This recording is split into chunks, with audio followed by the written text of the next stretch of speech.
The beast crossed the throne room in 2 brutal bounds. Rosalie hit the stone floor as claws tore deep grooves into the place where she had been standing. When she looked up, the Alpha King was no longer a man. Hunger burned in his eyes, and she had nowhere left to run. Then Rosalie remembered her mother's final warning. Instead of screaming, she began to sing. The monster stopped with 1 claw raised, and then, impossibly, something inside him tried to answer her song. Chapter 1. They said a mother's voice could soothe almost any wound. Rosalie's mother had possessed a voice that sounded like honey poured over gravel, soft beneath the scars, beautiful even when pain roughened its edges. Every night she had sung the same lullaby while her fingers moved gently through Rosalie's copper-colored hair. Her breath had warmed her daughter's temple as the familiar melody filled their home. The song was older than their pack. It had traveled through generations of their bloodline, passed from one woman to the next, long before Rosalie had been born. But on the night her mother died, everything about that song changed. She had been poisoned by wolfsbane intended for someone else. Rosalie had hidden in the root cellar while her mother's weakening voice drifted through the floorboards above her. Every note had grown thinner than the one before it, yet her mother had continued singing. Then the final verse changed. The gentle ending Rosalie had known since childhood twisted into something unfamiliar. The melody sharpened. The words became a warning concealed inside a lullaby, something between a curse and a promise. Rosalie had not understood any of it. She would need 12 years, 3 rejections, and 1 monstrous king before those final notes began to make sense. Her mother's last note remained suspended in the air. Then came silence. That night, Rosalie learned that some songs never truly ended. Sometimes they simply buried themselves inside your bones and waited until the world was ready to hear them again. The 3rd rejection. Rosalie had become painfully familiar with the scent of her own humiliation. It was sharp like iron, bitter like burned cedar, with a faint sweetness underneath that somehow made everything worse. That smell clung to her now as she stood in the center of the Moonridge Pack's ceremonial grounds, with nearly 300 wolves watching. Her soon-to-be former mate still had 1 hand raised from striking her. Barren. Keith Price spat the word as though it tasted poisonous. He was handsome in the predictable way that had once made Rosalie's heart race. Tonight, that same face was twisted with disgust. 3 years, Rosalie. I've wasted 3 years waiting for you to give me an heir. 3 years waiting for you to prove you were worth this bond. The bond. She could still feel it. A weakened golden thread stretched between them, the connection created when the pack elders had matched Rosalie and Keith. Now it pulsed like something dying. Keith was about to sever it. And this would be Rosalie's 3rd rejection. The first had been Ricky. Rosalie had been 19 when the pack physician confirmed what she had already feared. Ricky had called her defective. 2 years later came Rich. He had at least been gentler. He had waited until after the fertility treatments failed, before quietly dissolving their bond. Keith wanted an audience. He raised his voice so everyone gathered beneath the full silver moon could hear him. You're not a real wolf. You're an empty shell wearing a wolf's skin. What use is a female who cannot breed? What purpose do you serve? Rosalie's hands trembled beside her body. She wanted to scream at him. She wanted to rage. She wanted to tear into him with the claws she could still feel waiting beneath her skin, and remind him that an empty womb had never made her weak. But experience had taught her that fighting only made things worse. The pack admired strength, but tradition mattered even more. And tradition said a barren female had no right to protest when a male rejected her. Keith straightened. I, Keith Price, son of the Moonridge Alpha, reject you, Rosalie Ramirez, as my mate and bondmate. He looked directly into her eyes. May the moon goddess have mercy on your broken bloodline. The words struck harder than silver bullets. Rosalie felt the bond tear apart. It did not break cleanly.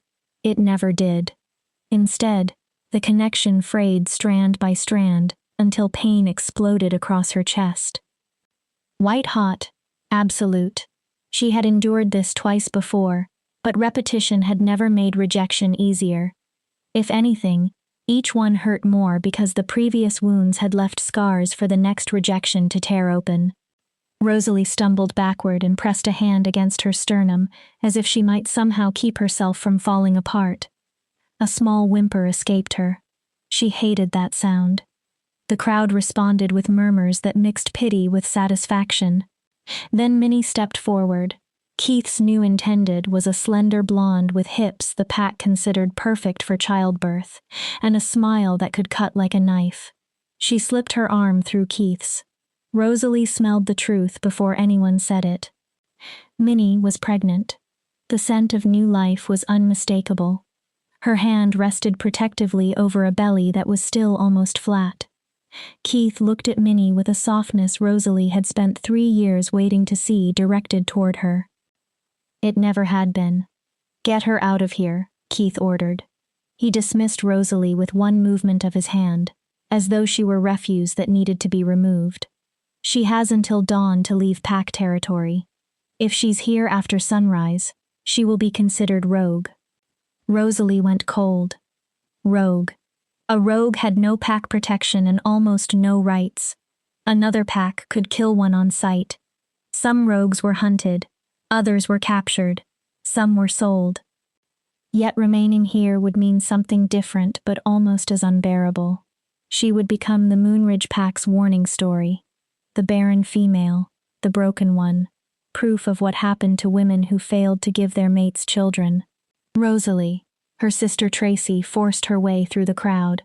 In nearly every way that mattered to the pack, Tracy represented everything Rosalie was not. She was fertile, bonded, respected. She had already given her mate 2 healthy sons, and a 3rd child was growing inside her now. Yet despite the distance that had slowly appeared between the sisters over the years, real pain filled Tracy's eyes when she reached Rosalie. "Come on," Tracy whispered, her voice breaking. "Let's get you home." Home. The word almost made Rosalie laugh. She had been living in a small cottage near the edge of Moonridge territory, the kind of place given to unmated wolves or members who had fallen low enough in status to become inconvenient. It was not home. Nothing had felt like home since the house where their mother used to sing burned down 12 years earlier, taking almost everything Rosalie had loved with it. Tracy slipped an arm around her and helped her through the crowd. Whispers followed them. One wolf laughed. Another muttered something about defective bloodlines. Someone else mentioned mercy killing. Rosalie stared at the ground. 1 foot. Then another. She focused only on walking because if she let herself think about anything else, she feared she might finally break. The cottage came into view through the trees. Small. Sagging. Temporary in every possible way. Tracy pushed open the door and helped Rosalie onto the worn couch. For several moments, neither sister spoke. Finally, Tracy said, "You can't stay here." "I know." Rosalie barely recognized her own voice. It sounded hollow, far away. "Where will you go?" "I don't know." Tracy took her hand and squeezed it. "I'm sorry. I'm so sorry. If there were anything I could do." "There isn't." Rosalie truly looked at her sister then. Tracy's belly had begun to curve with her 3rd pregnancy. Her child was developing strong and healthy while Rosalie's womb remained empty. Years ago, seeing that would have filled Rosalie with jealousy sharp enough to hurt. Now there was almost nothing left. "You have your family," Rosalie said. "Your life. You can't risk them for me. You're my sister. And you're a mother." Rosalie gently removed her hand from Tracy's. "Go home, kiss your boys for me, and give the new baby a strong name." Tears gathered in Tracy's eyes. She did not argue. Both women understood how packs worked. Blood mattered until protecting that blood endangered your position. An unmated barren female with 3 rejected bonds was a liability few families would willingly carry. Tracy rose and walked toward the door. Then she stopped. "Do you remember Mother's old stories?" Rosalie frowned. "What stories?" The Crimson Throne, the Cursed King. Rosalie's expression tightened. Why? Because I've heard rumors. Tracy glanced toward the window, as though merely speaking about the Alpha King might summon unwanted attention. They say he's changed, that he's become something monstrous. Rosalie remained silent. They also say he's offering a fortune to any pack that can provide him with. Tracy stopped. With what? A sacrifice. Rosalie stared at her. A female willing to try to break his curse. That's madness. He doesn't care about bloodlines anymore, or breeding, not according to the rumors. He just needs someone brave enough, or desperate enough, to face him. Rosalie's heartbeat quickened. Why are you telling me this? Because you have nothing left to lose. Tracy's voice became urgent. And because I heard Mother's song last night. Rosalie stopped breathing for a moment. What? In a dream, the lullaby she used to sing to us. Tracy swallowed. She was looking at you, Rosalie, only you. A chill slid down Rosalie's spine. She had spent years forcing herself not to remember that song, because remembering the music also meant remembering the night her mother died. But now the melody returned almost instantly, especially the altered final verse. That was only a dream, Rosalie said. She did not sound convinced. Maybe. Tracy opened the cottage door. Moonlight spilled across the floor. Or maybe it wasn't. She hesitated. The Crimson Throne is about 3 days north. Rosalie stared at her. If you're leaving anyway. Tracy never finished the sentence. Then she was gone. Rosalie remained alone. Outside, the Moonridge celebration continued. Keith and Minnie's bonding ceremony would last until dawn. There would be food, dancing, celebration, joy from which Rosalie had been completely erased. She should have packed. She should have chosen a route through unclaimed territory. She should have counted her supplies and decided where a lone rejected wolf might survive. Instead, Rosalie began to hum. The melody rose without permission from somewhere deep inside her chest. Her mother's lullaby.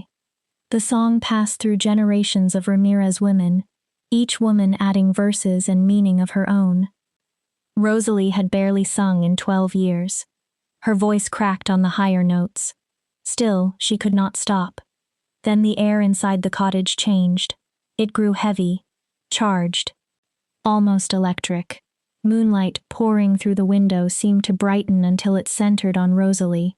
For one brief instant, she thought she heard another voice. Deep, male, ancient, harmonizing with her. Rosalie stopped singing. Her hand flew to her throat. Her heart pounded against her ribs. She searched the cottage. Nobody was there. Of course nobody was there. Rosalie was alone. She was always alone. But Tracy's words returned. You have nothing left to lose. That was true. 3 rejected bonds meant no respectable pack would eagerly accept her. Her barrenness meant almost no male would willingly choose her. She had no true home. Her family could not protect her without damaging their own position. Her future was simple. Run until she found somewhere unclaimed.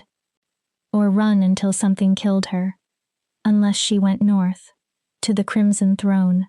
To the Alpha King who had become a monster. To a male who supposedly needed a female desperate enough to face him. Rosalie slowly stood. Pain from Keith's rejection still throbbed through her body. She crossed the cottage to a small wooden chest containing the few possessions she still valued. At the bottom lay something wrapped in yellowed oilcloth. Her mother's journal. Rosalie had owned it for 12 years and had never found the courage to read it. Even after all that time, the grief had remained too sharp. Tonight she pulled it free. Her hands trembled as she unwrapped the old leather cover. The pages had become brittle with age. On the first page, written in fading ink, were her mother's words.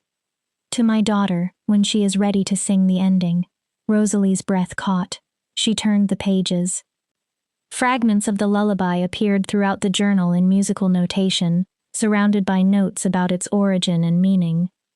Near the back, Rosalie discovered an entry that chilled her blood. The Song of Binding had been created 5 centuries earlier by the first Ramirez seer. Its purpose was to tether 2 souls across time, so that when the world required them, they would eventually find one another. The song could not be completed by one voice. There must be 2. The shield and the sword, the bearer and the keeper. One voice to begin, another to answer. Together, they completed the song. Rosalie kept reading. If you are reading this, my daughter, then I am gone. The time has come for you to understand. Your barrenness is not a curse. It is preparation. Rosalie's fingers tightened around the page. You were never meant to bear children of the flesh. You were meant to bear something far more important. Go north when the 3rd moon rejects you. Go to the crimson throne. Find the king who has forgotten himself. Sing him back. The journal slipped from Rosalie's hands. 3 rejections. The 3rd moon. Keith was the beta's son, 3rd in the pack's line of leadership. Her mother had known. Somehow, impossibly, she had known. Rosalie stared at the journal on the floor while her thoughts spun. 2 souls, shield and sword, bearer and keeper. It sounded like the stories her mother used to tell beside her bed, blending legends with lullabies, until Rosalie could never tell where history ended and fantasy began. But curses were not real. Monsters were not real. A terrible howl split the night. Rosalie froze. The sound was so powerful she felt it in her bones, and it was not the howl of a normal wolf. Something about it was wrong. Every instinct inside Rosalie screamed danger. She ran to the window. Far beyond the cottage, smoke rose above the trees. Thick, black, unnatural. Another cry rang out. This one Rosalie recognized. A death cry.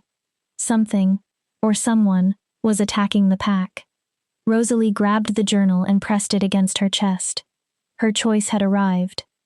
Stay and possibly die beside a pack that had just thrown her away. Or run north toward a crimson throne. Toward a king turned monstrous. Toward a song that might give purpose to the life everyone else had declared useless. Her mother's final words echoed through her memory. Sing him back. Rosalie grabbed her traveling bag, shoved the journal and whatever supplies she could carry inside, and slipped through the cottage's rear door. Screams were rising behind her now. They mixed with the terrible howl of something that did not sound entirely wolf. Rosalie never looked back. She ran north, toward the crimson throne, toward destiny or death. The lullaby seemed to hum inside her bones with every step. And for the first time in 12 years, Rosalie Ramirez felt as though she might finally be moving toward home. Chapter 2. The Journey North. The forest had teeth. Rosalie had always known that in theory. Every wolf did. But traveling alone taught her what those words truly meant. With a pack, the wilderness seemed to bend around collective strength. A lone wolf looked different to the forest. A lone wolf looked like prey. Rosalie had been running in wolf form for nearly 6 hours when another rogue caught her scent. As she smelled him before she saw him, unwashed, feral, dangerous in the particular way of someone who had already lost everything. Rosalie pushed harder and turned east toward the river, hoping water would erase her trail. The rogue refused to give up. Only when she crossed into neutral territory, a dead zone between claimed packlands, did the pursuit finally stop. Perhaps he had lost her scent. Or perhaps he had sensed the same thing Rosalie was beginning to feel. Something larger was watching these woods. Something that even a desperate rogue preferred not to challenge. Dawn found Rosalie human again, curled beneath a rocky overhang. Her traveling cloak barely kept away the cold. Keith's rejection still burned inside her chest, phantom pain occupying the place where their bond had once existed. The first 2 rejection wounds had eventually faded. This one would too. For now, every breath felt like inhaling around broken glass. Rosalie removed her mother's journal. Morning dew had dampened the oilcloth. Under the pale sunlight, the faded handwriting seemed almost alive. She searched for more answers and discovered a hand-drawn map. The Crimson Throne stood at the northern edge of what had once been called the United Territories, before the Great Fracturing broke the wolves into dozens of smaller factions. The fortress itself had been carved directly into Mount Kale. Red stone gave the stronghold its name. According to her mother's notes, Alpha Kings had ruled from that mountain for more than 1,000 years, back when wolves still believed the packs could live under a single authority. Then came the current king, Angelo Chase. Rosalie traced his name. Her mother had surrounded it with warnings and questions. Crowned at 25, cursed at 27. One prophecy claimed he would either reunite the packs or destroy them. Her mother had written beneath it, "They were wrong. He is doing both." The next notes described the curse. Every full moon, Angelo became something between a wolf and a nightmare. His own guards fled from him. His council had abandoned him during his transformations. 17 females had reportedly been sent to cure him. All 17 had died. Some believed Angelo no longer wanted the curse broken. Some believed he had surrendered himself to becoming the monster. Her mother had written one final sentence beneath those rumors. The song knows differently. The song always knows. Rosalie shut the journal. 17 females. Her mother's notes were already years old. The real number might be even higher. What was she doing? She was running toward a male who had killed 17 women because her sister dreamed of a dead mother, and an old journal told her to sing. Her stomach growled. The rejection and the long run had emptied what little energy remained in her body. Inside her pack she found a piece of bread and dried meat. Tracy must have slipped there before leaving the cottage.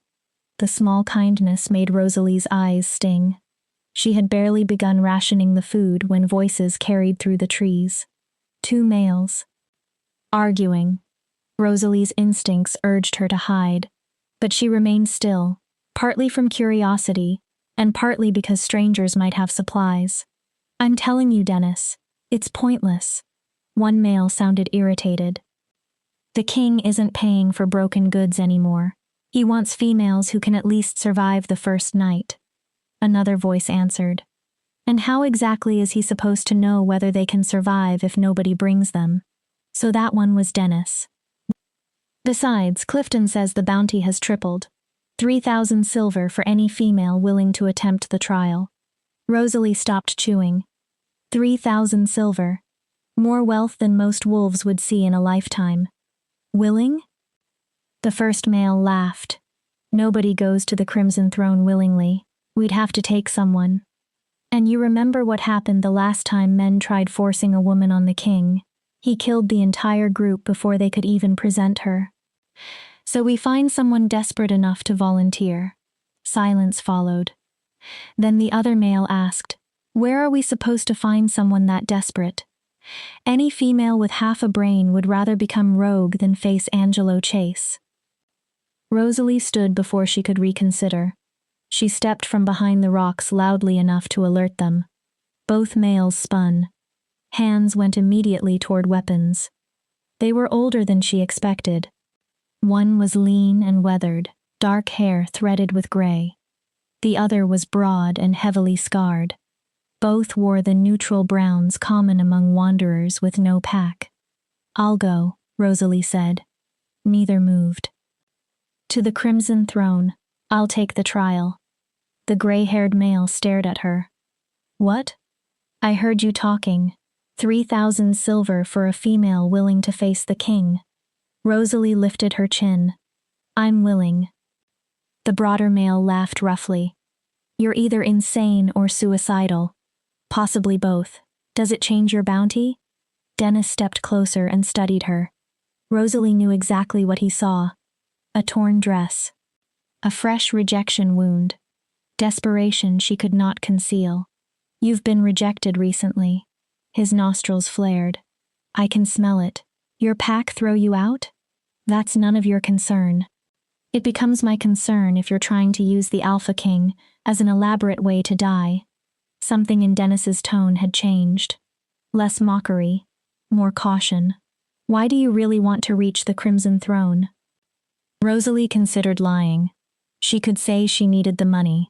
She could invent practical motives that did not involve prophecies and lullabies. But Dennis had the exhausted eyes of someone who had watched too many people make terrible choices. So Rosalie gave him part of the truth. My mother left me a message.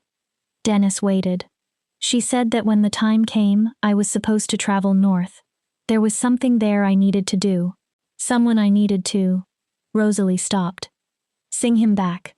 Even inside her own head, the phrase sounded absurd. Dennis's brow furrowed. Was your mother a seer? I don't know. Rosalie thought about the things her mother used to know before anyone told her. Maybe. She dreamed things sometimes, things that later happened. Dennis exchanged a long glance with his companion. Finally he sighed. Against every instinct I have, we'll take you. He pointed at her. But listen carefully, because I'll only say this once. Angelo Chase is not some tragic prince waiting for the right woman's love to fix him. He's dangerous. Females stronger than you have died in that throne room. Rosalie said nothing.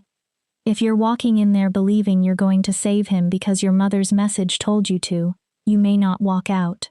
I know. And you still want to go? Rosalie remembered 12 years of believing there was something fundamentally wrong with her. 3 rejections. An empty womb. A future that promised nothing except continued running. Yes. Dennis watched her. Then he nodded. Fine. I'm Dennis Pope. The charming bastard beside me is Daryl Fitzpatrick. Daryl grunted. We're bounty hunters, Dennis continued, but we're not monsters. We'll deliver you safely, and make sure the decision remains yours when we arrive. He shrugged. After that, you're on your own. That's all I need. They traveled north for 2.5 days. Dennis and Daryl turned out to be excellent guides. They knew which trails avoided dangerous rogue groups, which streams were safe, and which caves provided shelter. They shared supplies without complaint. They asked very little about Rosalie's past, but they talked about Angelo. Dennis had first seen the Alpha King roughly 8 years earlier, before the curse. Angelo had just become the youngest Alpha King crowned in 3 centuries. Dennis described standing near him as standing beside a lightning storm.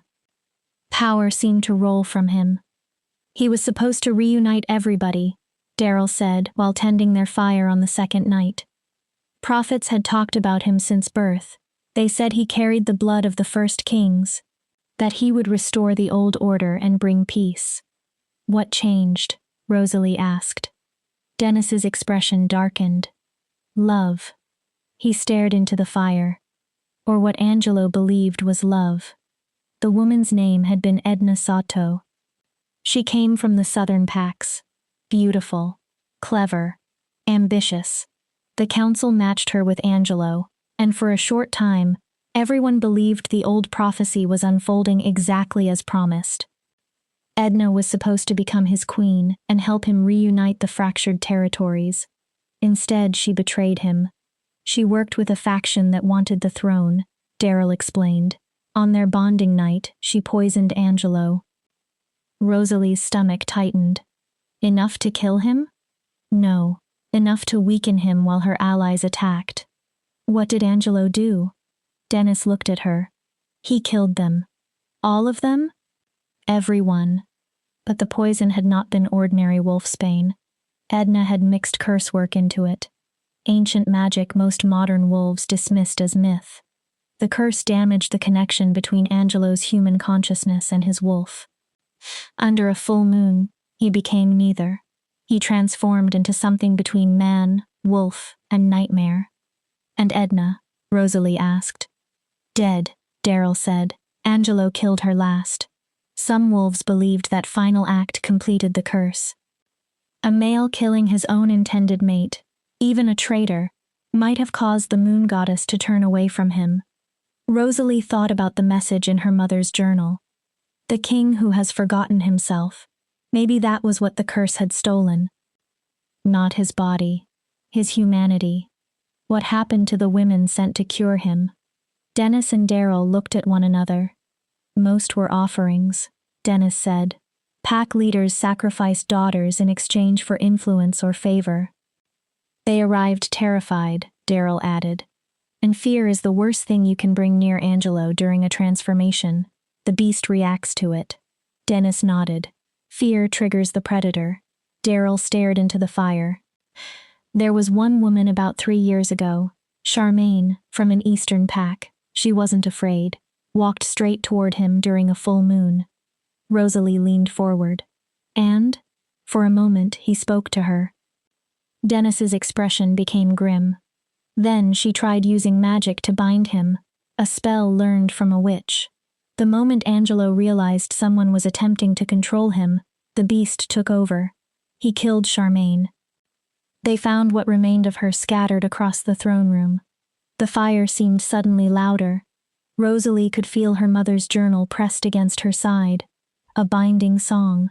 Those were the exact words her mother had used. Would Angelo hear binding and think of Charmaine? Would he kill Rosalie before she could explain the difference? Why do you keep doing this? She asked. Dennis looked over. You, Daryl, the other bounty hunters. If everyone knows women keep dying, why continue bringing them? For the bounty, Daryl said. Then his expression changed. And because somewhere underneath all the cynicism, I think people still hope somebody succeeds. Dennis exhaled. The king we lost was supposed to save all of us. Hope is dangerous, Dennis muttered. So is surrendering. They fell silent. Later, Rosalie lay beneath the stars and hummed several quiet notes of her mother's lullaby. The wind carried them north. Far away, inside a crimson throne room marked by years of failure, something ancient stirred and turned toward the sound. The crimson throne appeared on the third afternoon. It rose directly from the mountain like a wound carved through stone. Rosalie had imagined a sprawling palace. The reality seemed physically smaller, yet its presence was far greater than anything she had pictured. Red stone absorbed the sunlight instead of reflecting it. Even from the road below, Rosalie felt power radiating down the mountain. Ancient, angry, barely restrained. Last chance, Dennis said as they reached the mountain trail. Once we announce your intention, the king's law does not allow you to withdraw. Anyone beginning the trial must finish it. Rosalie looked toward the fortress. What exactly is the trial? Daryl answered. 3 nights. Rosalie turned to him. 3 full moons locked inside with the king, whatever shape his curse gives him. And if I survive? At the end of the 3rd night, you are declared his bondmate and queen of the territories. Rosalie swallowed. And if I don't? You join the 17. Her mother's journal rested against her hip. Sing him back. Rosalie drew in a slow breath. I'm ready. They climbed. The higher they went, the colder the air became. Then Rosalie noticed something disturbing. No birds. No insects. Almost no healthy vegetation. Even the plants looked stunted, as though the power surrounding the fortress had poisoned the mountain. The main gates stood open. Rosalie could not decide whether that was an invitation or a warning. 2 exhausted-looking guards stood watch. They straightened when Dennis approached. Bounty hunters, one said. You're late. Full moon is tomorrow. We know. Dennis gestured toward Rosalie. This is Rosalie Ramirez. She's volunteering for the trial. Both guards stared at her. Rosalie recognized their expressions. Pity. Curiosity. But underneath both emotions she saw something else. Hope. Volunteering? The second guard asked. Her pack didn't send her? I have no pack, Rosalie replied. I came because I chose to. The guards exchanged looks. The king must approve every participant, but he hasn't received anyone for 3 days. The moon is close. He's already beginning to change. Make an exception, Dennis said. We can't simply. I'll announce myself. Everyone looked at Rosalie. She had spent enough time being discussed as though she were absent. Enough time having men decide what her life should become. Where is he? The throne room, but Rosalie walked through the gate. Dennis cursed behind her. Daryl laughed. She ignored them both. The lullaby seemed to move inside her blood. It pulled her through corridors she had never seen yet, somehow navigated instinctively. Left, then right, then up a spiraling staircase. She crossed a massive hall lined with tapestries showing wolves united beneath one banner. A dream destroyed by the king's curse. At last, Rosalie reached enormous wooden doors reinforced with iron. She knew what waited beyond them. The throne room. Rosalie pushed. The doors opened far more easily than expected. The room beyond stole her breath. It was circular and carved from the same deep red stone as the mountain fortress. A domed ceiling towered overhead. Narrow windows high along the walls allowed late afternoon light to stream inside, illuminating drifting dust. And at the center, seated upon a throne carved from a single block of black stone, was Angelo Chase. Rosalie immediately understood why stories about him had survived even before the curse. He was enormous. Even seated, his height was obvious. Broad shoulders and hard muscle suggested a lifetime of fighting rather than ceremonial leadership. Dark hair fell beyond his shoulders, longer and less controlled than royal fashion demanded. He wore no crown, no decorated robes, only a loose shirt and leather trousers. His bare feet rested against the stone. But his eyes were what stopped Rosalie. Dark, almost black. Not wrong because of their color. Wrong because of how they looked through her rather than at her. As if Angelo saw some layer of reality existing between human and animal. Between the world and whatever nightmare waited inside him. You shouldn't be here. His voice was deep and rough, like metal dragged over stone. The guards were supposed to turn you away. They tried. Rosalie was almost surprised her own voice remained steady. I didn't listen. Something flickered across Angelo's face. Perhaps irritation. Perhaps interest. Another sacrifice from another pack hoping to buy my favor. He leaned back. Which leader sent you? What did your family receive in exchange for your death? Nothing. Angelo's gaze sharpened. No one sent me. I chose to come. Now she had his full attention. He leaned forward, gripping the arms of the black throne. Stone cracked beneath his fingers. You chose this. His voice dropped. You willingly came to face a monster after 17 other females failed? Rosalie remained still. Tell me, volunteer, are you brave or simply stupid? Neither. She swallowed. I'm desperate. Something escaped Angelo's throat that almost sounded like laughter. Desperate. He studied her. Rejected by your pack, perhaps. Barren, cast out with nowhere else to go. Every word found a wound. So you thought you might gamble your life against the cursed king. At least dying here would give your death meaning instead of leaving you to wander as a rogue. Rosalie refused to flinch. You're partly right. She raised her chin. I was rejected, and I am barren. But I did not come here to die. Angelo's expression changed. I came because my mother told me to. His eyes narrowed. Your mother? She left me a journal. Rosalie's courage almost failed. She wrote that when the third moon rejected me, I should travel north, to the Crimson Throne, to the king who had forgotten himself. Angelo went utterly still. Rosalie forced herself to finish. She said I should sing you back. Angelo rose. Only then did Rosalie understand how large he truly was. More than 6 feet tall by a significant margin. Power rolled from him until breathing became difficult. He crossed the room in 3 strides. Suddenly he stood directly before her. Sing. The word came out almost as a growl. What? What are you supposed to sing? Rosalie removed her mother's journal. A lullaby. A binding song my family has carried for generations. Angelo stared at the book like a weapon. My mother believed it was meant for you. She said we were connected somehow. A binding song. Rage entered his voice. You came here to bind me? Control me? Like Edna. He never said the name. He did not need to. No. Rosalie spoke quickly. It isn't about controlling you. My mother said the song is incomplete. It needs two voices. One sings, one answers. It's about connection, Angelo said. The anger disappeared almost immediately. Something close to grief replaced it. Two souls bound across time. His hand lifted. Rosalie thought he might take the journal. Instead, Angelo touched her jaw. His fingers were unexpectedly gentle. He tilted her face upward until she looked directly into his dark eyes. Your name, desperate volunteer. Rosalie. Her voice had become a whisper. Rosalie Ramirez. Rosalie. He repeated it slowly. Then he stepped away.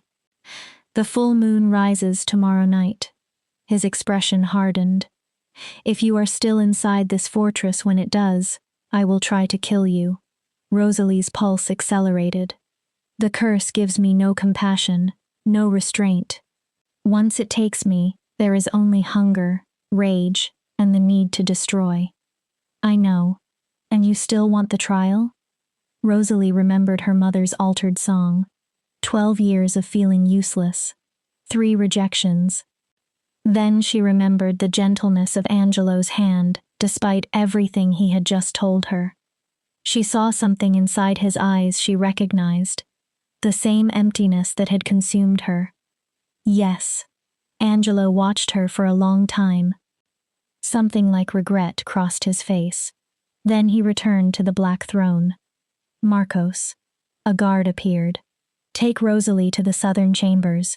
Give her whatever she needs. Food, clothes, supplies. Angelo hesitated. Make certain she's comfortable for whatever time she has remaining. Yes, Your Majesty. Marcos led Rosalie away. She looked back once.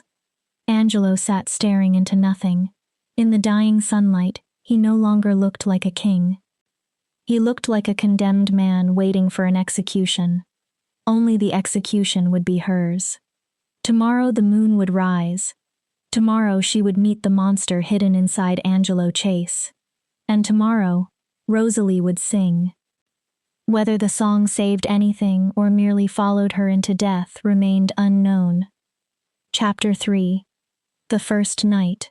Survival Through Song. The southern chambers were more luxurious than anywhere Rosalie had ever lived. High ceilings.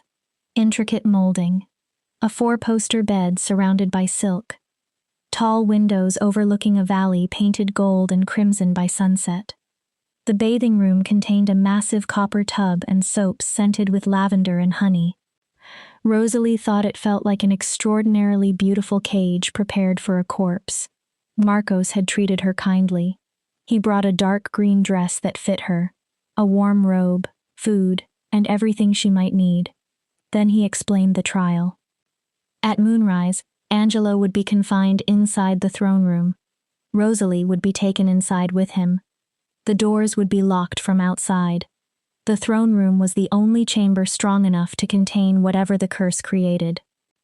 If you survive until the moon sets, Marcos said carefully, we open the doors and bring you back here. Then you have the day to recover before the next moon. And if I don't survive? Marcos finally looked at her. His sorrow was genuine. Then you'll receive a proper burial. Your name will join the memorial with the others. He paused. And we'll pray the next woman succeeds. After Marcos left, Rosalie spent hours with her mother's journal. The song of binding appeared throughout its pages in fragments. A verse here, musical notation there, notes written across many years. The final entry had been written the day before her mother's death. Tonight I will die. I've seen it in smoke, tea leaves, and the crows gathering at the window. Wolfsbane meant for another, but my time is finished regardless. I carried the song this far. Now Rosalie must carry it. My daughter, your barrenness was never a flaw. It was a gift. Rosalie read those words again. The song cannot be sung by someone whose power is divided between the living and those yet to be born. It requires your complete strength, your complete concentration, your undivided soul. The king you're meant to save does not know he is waiting for you. He has buried himself beneath rage and grief until he has forgotten what it means to be whole. But his wolf remembers. His blood remembers. When you sing, those buried pieces will recognize the call. 3 nights, 3 moons. And remember this: the beast is not your enemy. Fear feeds the curse. Every scream, every whimper, every sign of terror strengthens it. Music is fear's opposite.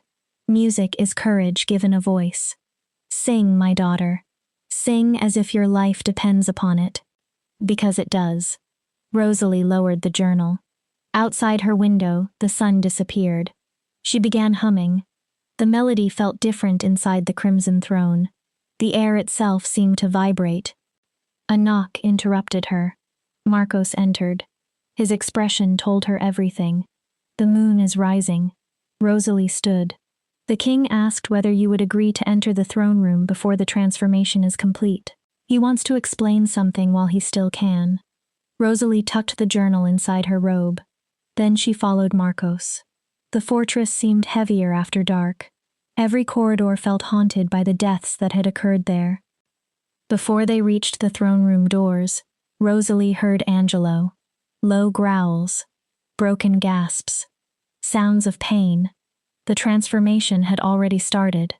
Marcos placed a hand on her shoulder. Last chance. We can tell everyone you became ill, that continuing tonight wasn't safe. Open the doors. He studied her, then nodded. May the moon goddess protect you. The doors opened. Torches cast unstable shadows over red stone. The high windows were covered with silver barriers strong enough to imprison even an alpha. And in front of the black throne, Angelo was on his knees. He had removed his shirt. Rosalie watched his body distort beneath the curse. Muscles convulsed. Bones shifted and cracked. Dark fur appeared along his back, vanished, then spread again. His face was still mostly human.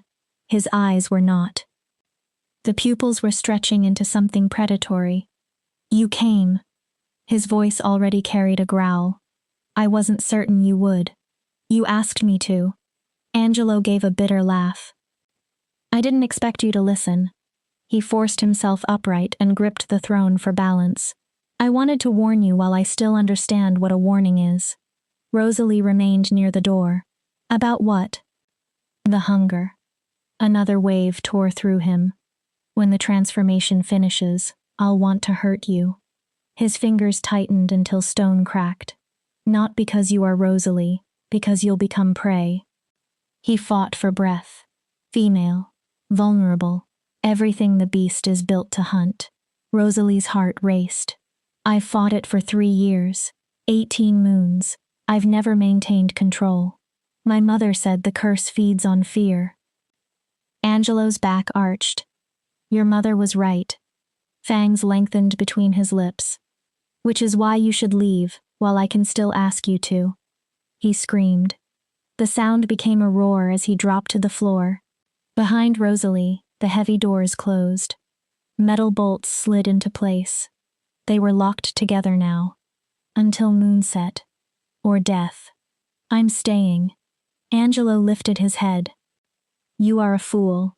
His voice was hardly human. A brave, desperate fool who came here to die for a lullaby. Maybe. Rosalie moved deeper into the chamber and positioned herself near a wall. Or perhaps my mother knew something you don't. What? Rosalie looked at him. That some songs are stronger than curses. Angelo's reply vanished inside another howl. The final transformation began. His body convulsed violently. Bones reshaped. His face lengthened into something neither human nor wolf. Hands became enormous claws capable of cutting stone. Dark fur covered him. When the creature finally looked at Rosalie, the man she had met that afternoon seemed gone. Only hunger remained. The beast rose. Nearly 7 feet of muscle, fur, and lethal intent. It scented the air, then focused on her. Rosalie watched the exact instant it registered her as prey. Its lips pulled away from enormous fangs. A violent rumble came from its chest. Then it moved. Far too quickly for something that large. 2 bounds carried it across the room. Rosalie threw herself sideways. Claws struck the stone where she had stood. She rolled and scrambled backward. The beast spun toward her. Her spine struck the wall. No escape. The creature approached slowly now. It knew she was trapped. This was the moment when the other females had screamed, begged, broken beneath fear. And according to her mother's journal, every scream had fed the curse. Rosalie felt her own scream climbing toward her throat. Panic tightened around her lungs. Then she felt the journal against her body. She remembered her mother's voice. Sing like your life depends on it. Rosalie opened her mouth and sang. Her first note trembled. The second nearly broke. But she continued. The Ramirez lullaby filled the throne room. A melody carried by generations of women. Rosalie sang the opening verse about moonlight, shelter, and protection. The beast lifted one claw, then froze. Completely. Rosalie nearly lost the melody. Red light flickered inside the creature's eyes. For one tiny moment, confusion appeared there. Human confusion. You know it, Rosalie whispered between lines. Somewhere underneath all of this, you remember. The beast tilted its head. The gesture looked disturbingly human. Its raised claw lowered. Rosalie moved into the second verse. Storms passing. Dawn returning. Hope surviving the darkest night. Then the monster began to hum. The sound was broken and rough. Part growl, part music, but unquestionably harmony. The beast was trying to follow her melody. Rosalie's voice strengthened. The curse remained visible in its massive body, and the red glow fighting to return to its eyes. But the music had opened a space inside the monster. A place where Angelo still existed. Rosalie sang the third verse, then the fourth. When she exhausted every verse she remembered, she returned to the beginning. The beast lowered itself onto its haunches. Still dangerous, still watching, but no longer preparing to attack. Then Rosalie saw exhaustion in its posture. Maintaining this control was costing Angelo something. Where? The creature struggled. Where did you learn that? Rosalie nearly stopped breathing. Words. Angelo was still inside. My mother taught me. She kept a low hum underneath her speech. She sang it every night. She told me I had to remember the notes and words, but she never explained why. Until now, the beast finished. Its eyes closed. My mother sang it too. Rosalie's heart stumbled. What? Different words. Different language, perhaps. But the melody? The creature swallowed. The same. Your mother knew this song? The Chase bloodline is ancient. Each word clearly hurt. Older than the packs. We keep histories from the first wolves. Songs are recorded there. Binding songs. Protection songs. The beast suddenly jerked. Its eyes opened. Red returned. Rosalie immediately raised her voice and began singing again. The creature shuddered. The red glow weakened. Eventually Angelo spoke. Thank you. His monstrous voice softened as much as it could. I haven't thought clearly during a full moon in 3 years. I couldn't even remember my own name. He looked at her. Your song is an anchor. Rosalie continued humming. How long can it hold you? I don't know. The beast lowered its head. Until moonset, perhaps. As long as you continue. Or until the curse learns how to fight the frequency. The curse learns? It's clever. Angelo's shoulders sagged. Edna designed it that way. It changes when someone finds a weakness. Rosalie wanted to ask about Edna. She wanted to understand every detail. But red had begun creeping back into Angelo's eyes. Questions could wait. She sang. For the entire night. Her throat became raw. Her voice weakened and somehow found strength again. When she exhausted her mother's verses, Rosalie created new ones about survival, strength, and two souls reaching one another across impossible distance. Sometimes the beast listened, sometimes it hummed.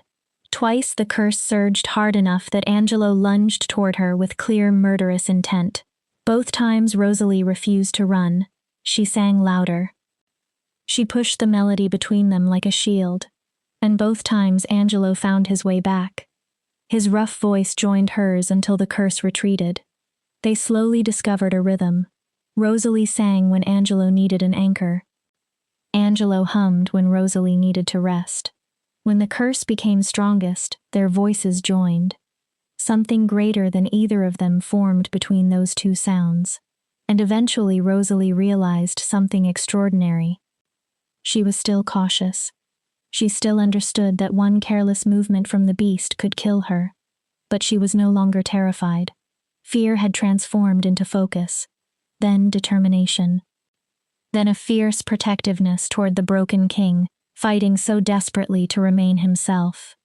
Near the end of the night, Angelo asked, "Why did you really come?" Rosalie continued humming. "You could have gone anywhere. Why choose this?" She considered his question. "Because I was tired." Of what? Running, being rejected, being told I was broken. She swallowed. When I found my mother's journal and realized she believed there was a reason I existed, I wanted to believe her. Rosalie's voice softened. "Even if I died here, at least I would have died trying to become something more than the barren female everyone pitied."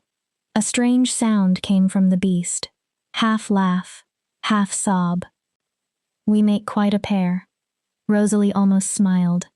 The cursed king and the rejected wolf. Both considered broken, Angelo continued. Both desperate enough to attempt something insane. Rosalie looked at him. "But is it actually helping?" "More than you understand." His voice became quiet. "I cannot remember the last full moon when I felt human. The last time I had a thought that wasn't rage, hunger, or destruction." He watched her. "You're giving pieces of me back. Then I'll keep singing." And she did. Their song became a bridge. Human to beast. Curse to cure. One damaged soul to another. At dawn, the moon finally began descending. The transformation reversed. Rosalie sang a final verse her mother had written but never sung aloud. Two voices becoming one song. Two souls becoming one strength. Broken pieces finding a path toward wholeness. Angelo collapsed. Human skin replaced fur. Claws became hands. He lay gasping against the floor. Rosalie's voice finally failed. The final note disappeared. Only then did she realize tears were running down her face. The doors burst open. Marcos entered with 2 guards. All 3 stopped. Angelo was alive. Rosalie was alive. Neither carried serious wounds. "Impossible," one guard whispered. Marcos stared. Then a smile slowly appeared. "Not impossible." He looked at Rosalie. "Unprecedented. You survived the first night." Angelo pushed himself onto trembling arms. "She did more than survive." His voice was human again. "She gave me back my mind." For one night, Rosalie managed through her ruined throat. "We have 2 more. The curse will adapt. Then so will we," Angelo said. One guard offered him a robe. Angelo pulled it around himself and crossed toward Rosalie. He offered his hand. After a brief hesitation, she accepted. When he pulled her upright, exhaustion made her sway. Angelo caught her elbow. "Easy." He looked toward Marcos. "Take Rosalie to her chambers. Food, water, healing drafts, whatever she needs." Angelo paused. "And thank her for me, until I can find words worthy of what she did." Rosalie looked at him. "You just did." Their eyes held. Something passed silently between them. They had survived 1 moon. 2 remained. 2 more chances for the curse to kill Rosalie. 2 more chances for Angelo to disappear completely inside the beast. Yet they had proven something neither had known yesterday. The song was real, the connection was real, and perhaps a curse that had already defeated 17 women was not impossible after all. As Marcos guided her away, Rosalie looked back. Angelo stood among 3 years of claw marks carved into the throne room floor and walls. For the first time since she had met him, he did not look defeated. He looked hopeful, and Rosalie suspected hope might be the most dangerous thing they had found yet. Chapter 4. The Secret. His dead mother left for her. Rosalie woke beneath bright morning sunlight and the smell of food. For several seconds she had no idea where she was. The mattress was too soft. The room too large. Then the memories returned. The beast. The throne room. The song. Her throat felt scraped raw. Rosalie sat up and noticed a tray beside the bed. Warm bread. Honey. Fruit. Cheese. A pot of herbal tea. Beside it rested a folded note in firm, angular handwriting. For your throat. Drink all of it. You'll need your voice tonight. A. Rosalie poured the tea. The scent was medicinal but not unpleasant. The first swallow immediately cooled the pain in her throat. By the time she finished the pot, she could swallow normally again. She ate while thinking about the second moon. Angelo had warned that the curse adapted. Last night's approach might not work twice. She needed more information. About the curse. The song. And whatever strange connection her mother had described. The bearer and the keeper. The shield and sword. 2 voices. What did any of it mean? Angelo had also said his mother knew the melody. The Chase family kept ancient records. Perhaps their songs had always been intended to meet. A knock interrupted her thoughts. Come in. Marcos entered carrying clothes.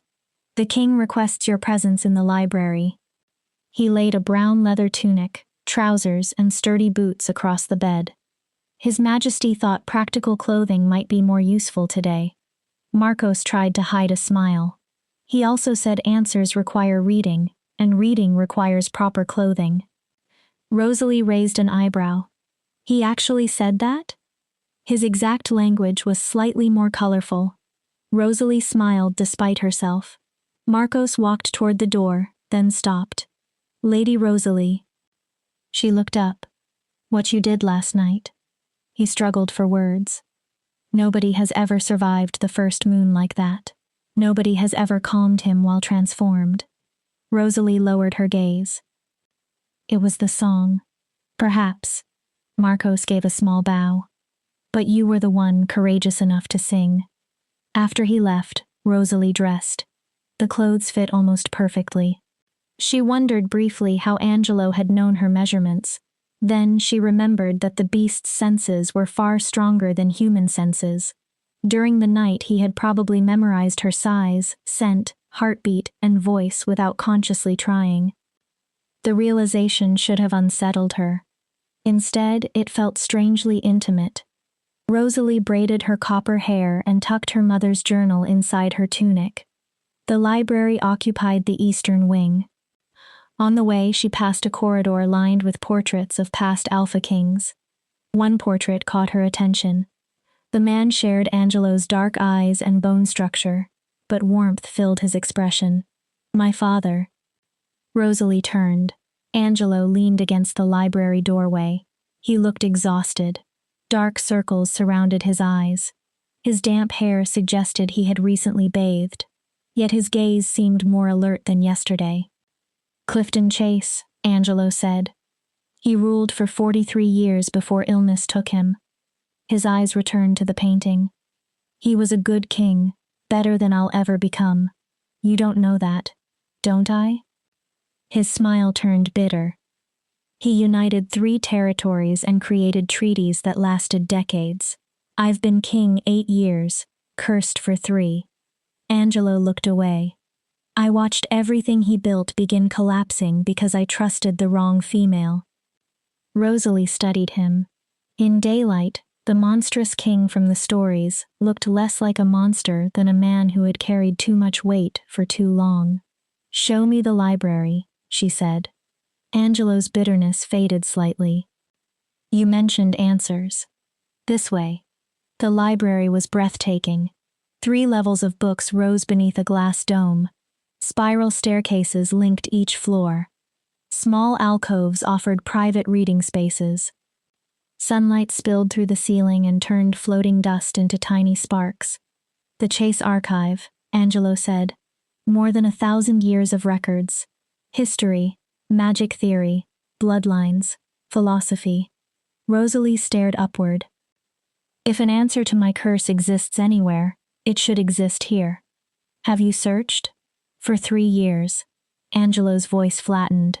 I read everything on curses, binding magic, transformations, and historical precedents. Nothing worked. He moved toward a table covered with books. Edna designed the curse specifically for me.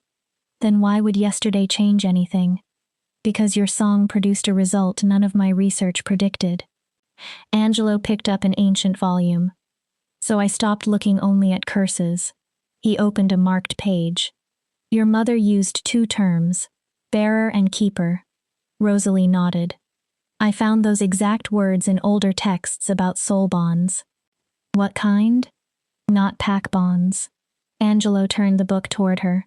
Older, primordial connections from before wolves organized themselves into packs or territories. The texts called them resonance bonds.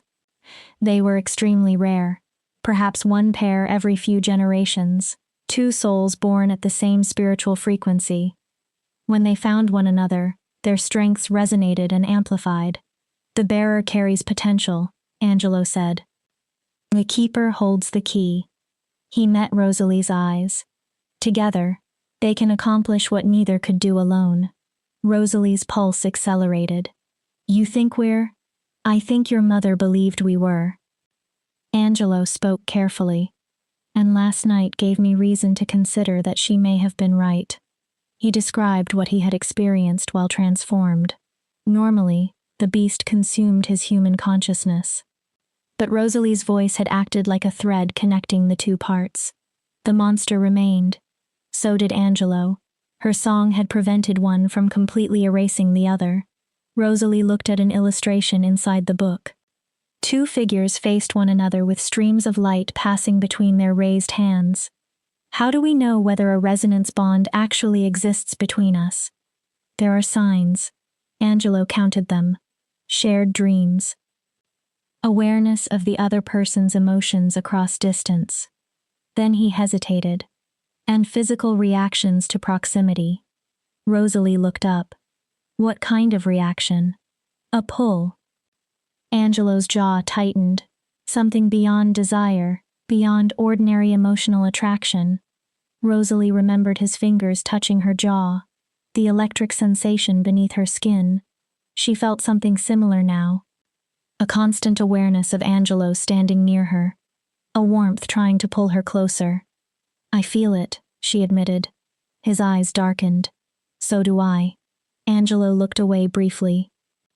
From the moment you walked into my throne room, I thought it was the curse recognizing prey, but it wasn't the same as the others.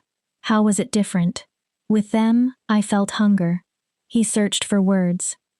With you, it felt like recognition. Angelo looked directly at her, like finding something I hadn't known I lost. The space between them became suddenly charged. Rosalie stepped back.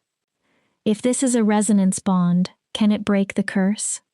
Possibly. Angelo remained cautious. The theory says resonance can overcome certain curses because it operates through a different kind of magic. He tapped the book. Edna's curse isolates me. It separates my human mind from my wolf and traps consciousness behind the beast. But my voice reconnects them. Exactly. Rosalie's determination hardened. Then we practice. Angelo blinked. We have the entire day before moonrise. Show me your family's version of the song. If your mother knew it, there may be harmonies or verses I've never heard. Angelo studied her. Trust slowly replaced some of his exhaustion. All right. Then his expression turned serious. But before we sing anything, you need to understand exactly what Edna did. Rosalie sat. Angelo paced as he spoke, Edna Sado had been everything the council considered suitable for an Alpha King's mate. Beautiful, intelligent, politically skilled, powerfully connected. The council approved their match. Prophets supported it. For the first time after Clifton's death, Angelo had believed perhaps he could become the king everyone expected him to be. Their bonding ceremony lasted 3 days. Representatives from major territories attended. On the final night, Angelo and Edna were meant to exchange blood, speak the ancient vows, and complete their bond. Edna offered him her blood. It had already been poisoned. Wolfsbane. Curse magic.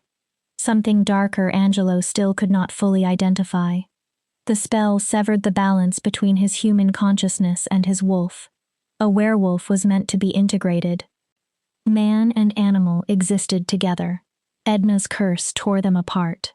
Under full moonlight, Angelo's human mind became trapped, while the wolf transformed into something unnatural. Not a true wolf. A beast of instinct, rage, and hunger. Edna's allies wanted the territories destabilized. If the Alpha King became known as a monster, the Pax would abandon central authority. The territories would fracture. Smaller factions could then manipulate them. Angelo killed Edna and the conspirators that night, before they could spread everything openly. But rumors escaped.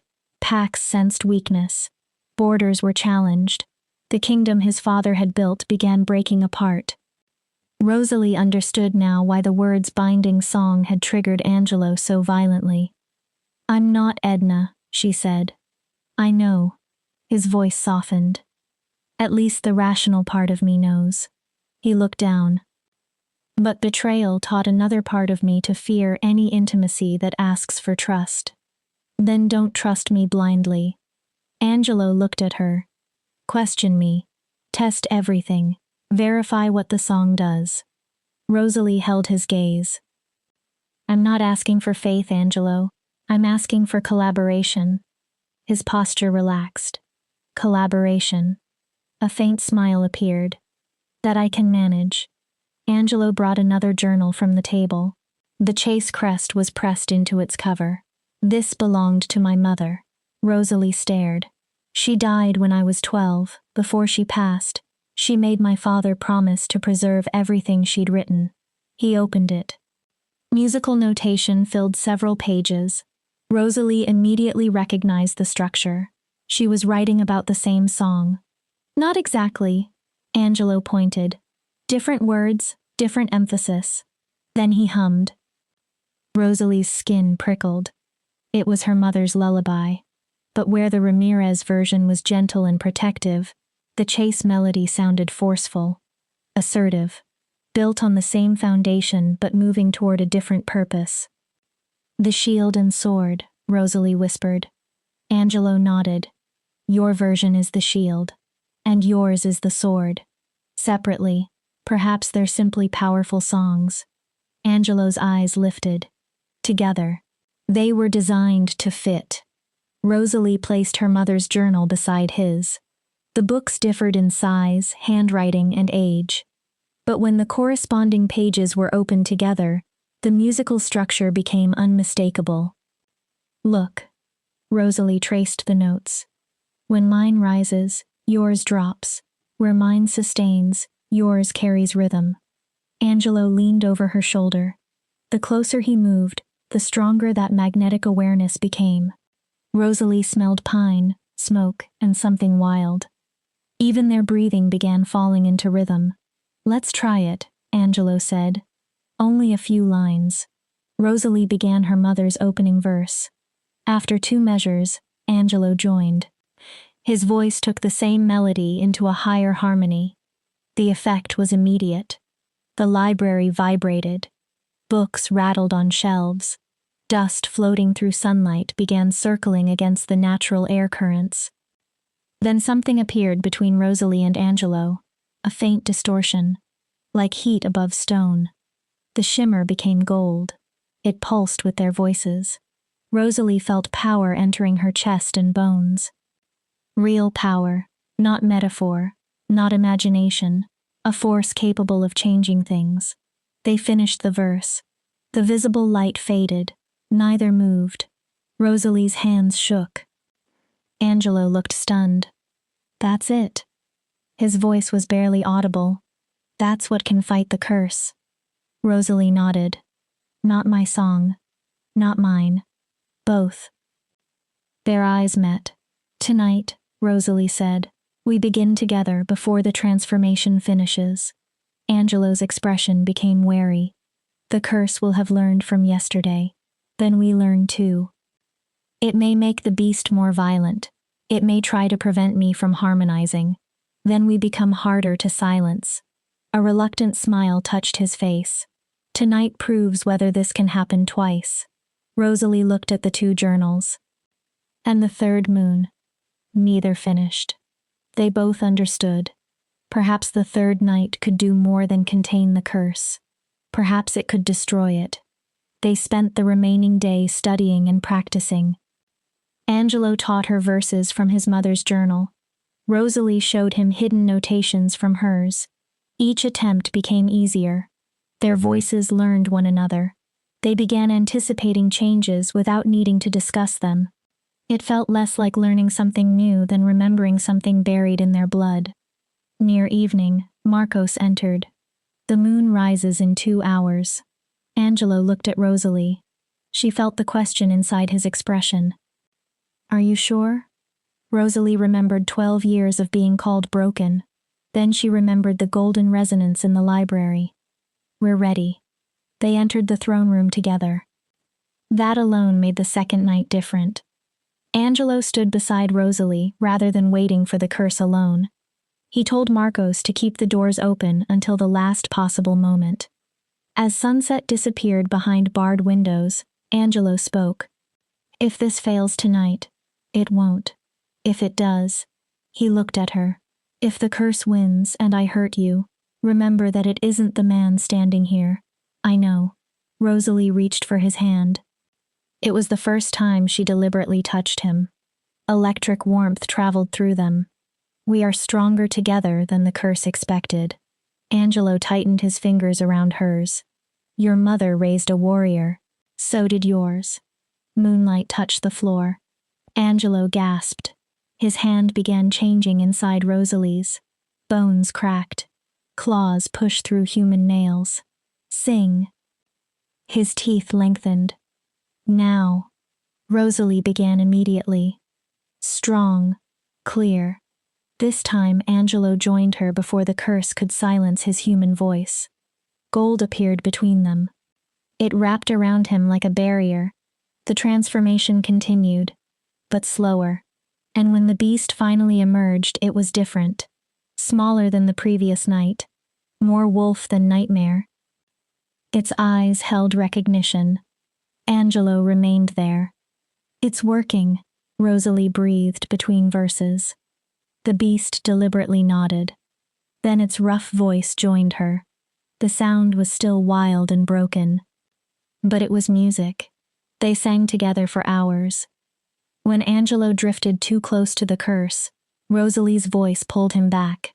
When Rosalie weakened, Angelo carried the harmony. Their bond deepened with every exchange of strength. This was more intimate than anything Rosalie had experienced through the official bonds created by pack elders. This connection required vulnerability, trust, choice. Near dawn, the beast walked toward Rosalie. She continued singing. One enormous clawed hand lifted. Rosalie's heart raced. A single claw touched her jaw with astonishing gentleness. Then Angelo lowered his forehead against hers, still humming. Something inside Rosalie clicked into place. A bond. Not forced by elders. Not declared through pack tradition. Not created because someone needed an heir. Built note by note. Choice by choice. The transformation ended shortly afterward. Angelo collapsed into human form. Rosalie dropped beside him. They sat against each other on the floor, using the other's body for support, still quietly humming even after the danger passed. 2, Angelo whispered hoarsely. 1 left. 1, Rosalie agreed. When Marcos opened the doors, he found them sitting together like that. His expression changed. He seemed to understand. He was no longer looking at a king and a trial participant. He was looking at two people becoming parts of the same song. Chapter 5. The day between the second and third moons felt unlike the day before. Rosalie and Angelo rarely separated. Neither had explicitly decided that. Distance simply felt wrong now. The new bond remained constantly present. Rosalie sensed Angelo's exhaustion, his caution, his growing hope. And based on the way he sometimes looked at her before she spoke, she suspected he could feel the same things inside her. They ate breakfast together in a small dining room overlooking the eastern gardens. For a while, fatigue made conversation unnecessary. Rosalie reached for bread. Her sleeve slipped backward. Thin silver scars became visible along the inside of her wrist. She immediately pulled the fabric down. Too late. Angelo had seen them. "Who hurt you?" His voice became dangerously quiet. "It doesn't matter. It matters to me." Angelo reached across the table but stopped before touching her. Rosalie understood the question. She did not pull away. He gently moved her sleeve back. "These are old." Rosalie nodded. "After Ricky rejected me." Angelo waited. "He called me defective in front of the pack, damaged goods. Said any male who bonded with me would waste his bloodline." Her throat tightened. "I was 19. I believed him." She looked away. "For one terrible night, I thought disappearing would be easier than living with what everyone thought I was." Angelo's expression softened. "But you survived. Tracy found me." Rosalie remembered her younger sister, only 17 then. "She stayed with me all night. She didn't lecture me. She held my hand and kept reminding me that I was more than Ricky's opinion." Rosalie looked at Angelo. "It took years to believe her. Sometimes I still don't." Angelo slowly pushed up his own sleeve. Rosalie stopped. Scars marked his skin too. Thicker, deeper. "After Edna," he said. "When I understood the curse and what I might become every month, I thought the safest solution might be to make certain there was never another full moon for me." Rosalie's chest hurt. "What stopped you?" "Marcos." A small smile touched Angelo's face. He was barely 20, a junior guard. Angelo looked at his scars. "He found me with a silver blade and knocked it away." "What did he say?" "That a king doesn't get to quit just because he wants to. Too many people are relying on him to find another solution." His smile disappeared.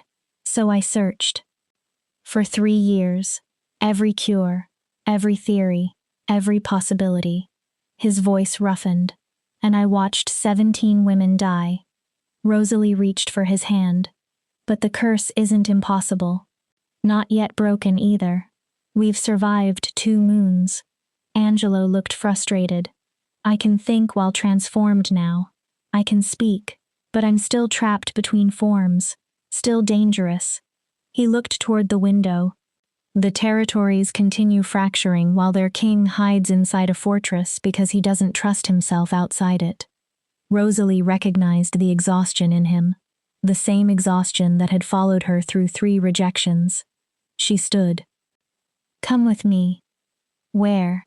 "I found something." The archive room was smaller than the library. Shelves held generations of Chase journals and historical records. Rosalie pulled down one volume. "This belonged to your great-great-grandmother, Elda Chase." Angelo frowned. "Elda. She ruled for 37 years. Rosalie opened the book. "And as far as I could find, she ruled alone. No bonded mate, no king consort, no bonding ceremony. That shouldn't have been legally possible." Angelo thought. The old succession rules required a ruler to bond within 5 years. Then understanding entered his eyes. Unless she was barren. She wasn't. Rosalie offered him the journal. "Read." Elda had written that the council pressured her constantly to choose a mate. They claimed a queen without a king was incomplete. They accused her of neglecting her responsibility to continue the bloodline. But Elda believed her greatest gift came from remaining undivided. Her power lived in her voice, in song. If she bonded and divided that power between herself and another soul, she feared it would weaken. So she chose herself. She chose to remain whole rather than diminish for tradition, even if that decision meant dying without children. Angela looked stunned. The official history says political complications prevented her from bonding. She chose not to.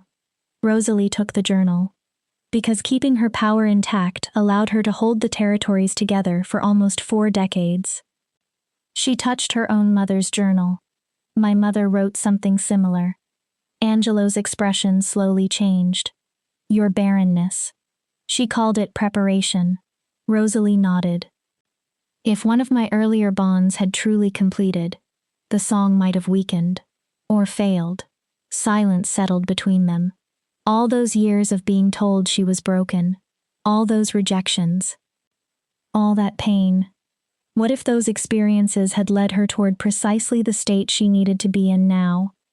Maybe, Rosalie said when Angelo voiced the possibility. Or perhaps I'm simply trying to give meaning to suffering that never had one. She closed Elda's journal. But we're here now. One final moon. Angelo took her hand. I need to tell you something before tonight. He led her to a window seat. The curse was designed to isolate me. Rosalie listened. Edna understood that isolation could become my greatest weakness.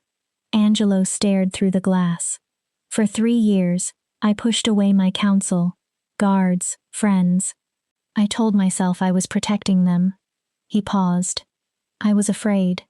Of hurting them? Of trusting them. His jaw tightened.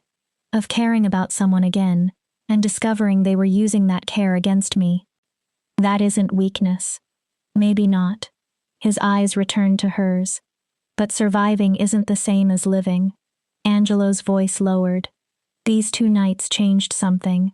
I started hoping. Rosalie felt his fear before he spoke it. If we fail tonight and I kill you. His voice broke. I don't think I can carry another death. Rosalie understood. He was offering her one final chance to leave. Do you want me gone? No. The answer came instantly. Moon goddess, no. Angelo squeezed her hand. I want you here. I want to believe we're strong enough. He swallowed. I also need you to know that even if tonight destroys everything, these days with you gave me pieces of myself I thought were already dead. Rosalie touched his face. You were never only a monster. Angelo covered her hand with his. The resonance between us is getting stronger. I feel it. I can feel your emotions now. So can I. The old texts say these bonds can become permanent. Rosalie's heart accelerated. If both people choose the connection consciously, it becomes stronger than an ordinary mate bond. Angelo met her eyes. Unbreakable. Rosalie barely breathed. Are you asking whether I want that? I'm telling you I already do. His voice roughened. Since you walked into my throne room and told me you chose to be there. He touched her cheek. Since you sang while terrified and dragged my mind back out of the beast. Rosalie leaned closer. I'm already bonded to you. The resonance chose us, she whispered. We only need to choose it back. If we make it permanent, there's no undoing it. I know. You'll be tied to an alpha king. The territories will expect you to become queen. Every pack will judge everything you do. Angelo searched her face. You won't be able to simply walk away. Rosalie smiled sadly. I've been drifting since my mother died. 12 years waiting for someone else to decide whether I had value. She shook her head. You're the first male who looked at me and saw strength instead of a defective womb. Why would I walk away from that? Because your strength shouldn't cost you freedom. It doesn't if I'm choosing it. Rosalie held his gaze. I choose the bond. I choose you. I choose us. Something inside Angelo seemed to collapse. The last wall protecting him from hope. Then I choose you too. The words carried the weight of vows. I choose the bond, and whatever future we have after tonight. Rosalie felt the change instantly. The resonance tightened inside her chest. It had been growing since the first night. Now it settled into permanence. Angelo's emotions became almost perfectly clear. Fear. Hope. A fragile love neither had yet named. And Rosalie knew he could feel hers. Later, Angelo brought both mothers' journals into the library. There is one piece we haven't practiced. The true ending. Both women had written a final version of the song. Neither had taught it to their children. Each journal warned that the last verse should only be sung after both singers freely chose the bond. Rosalie studied the notation. The harmony was far more complicated than anything they had attempted. Two melodies wrapped around one another in intricate patterns. This is difficult. Angelo took her hands. Everything worth doing usually is. They practiced for hours.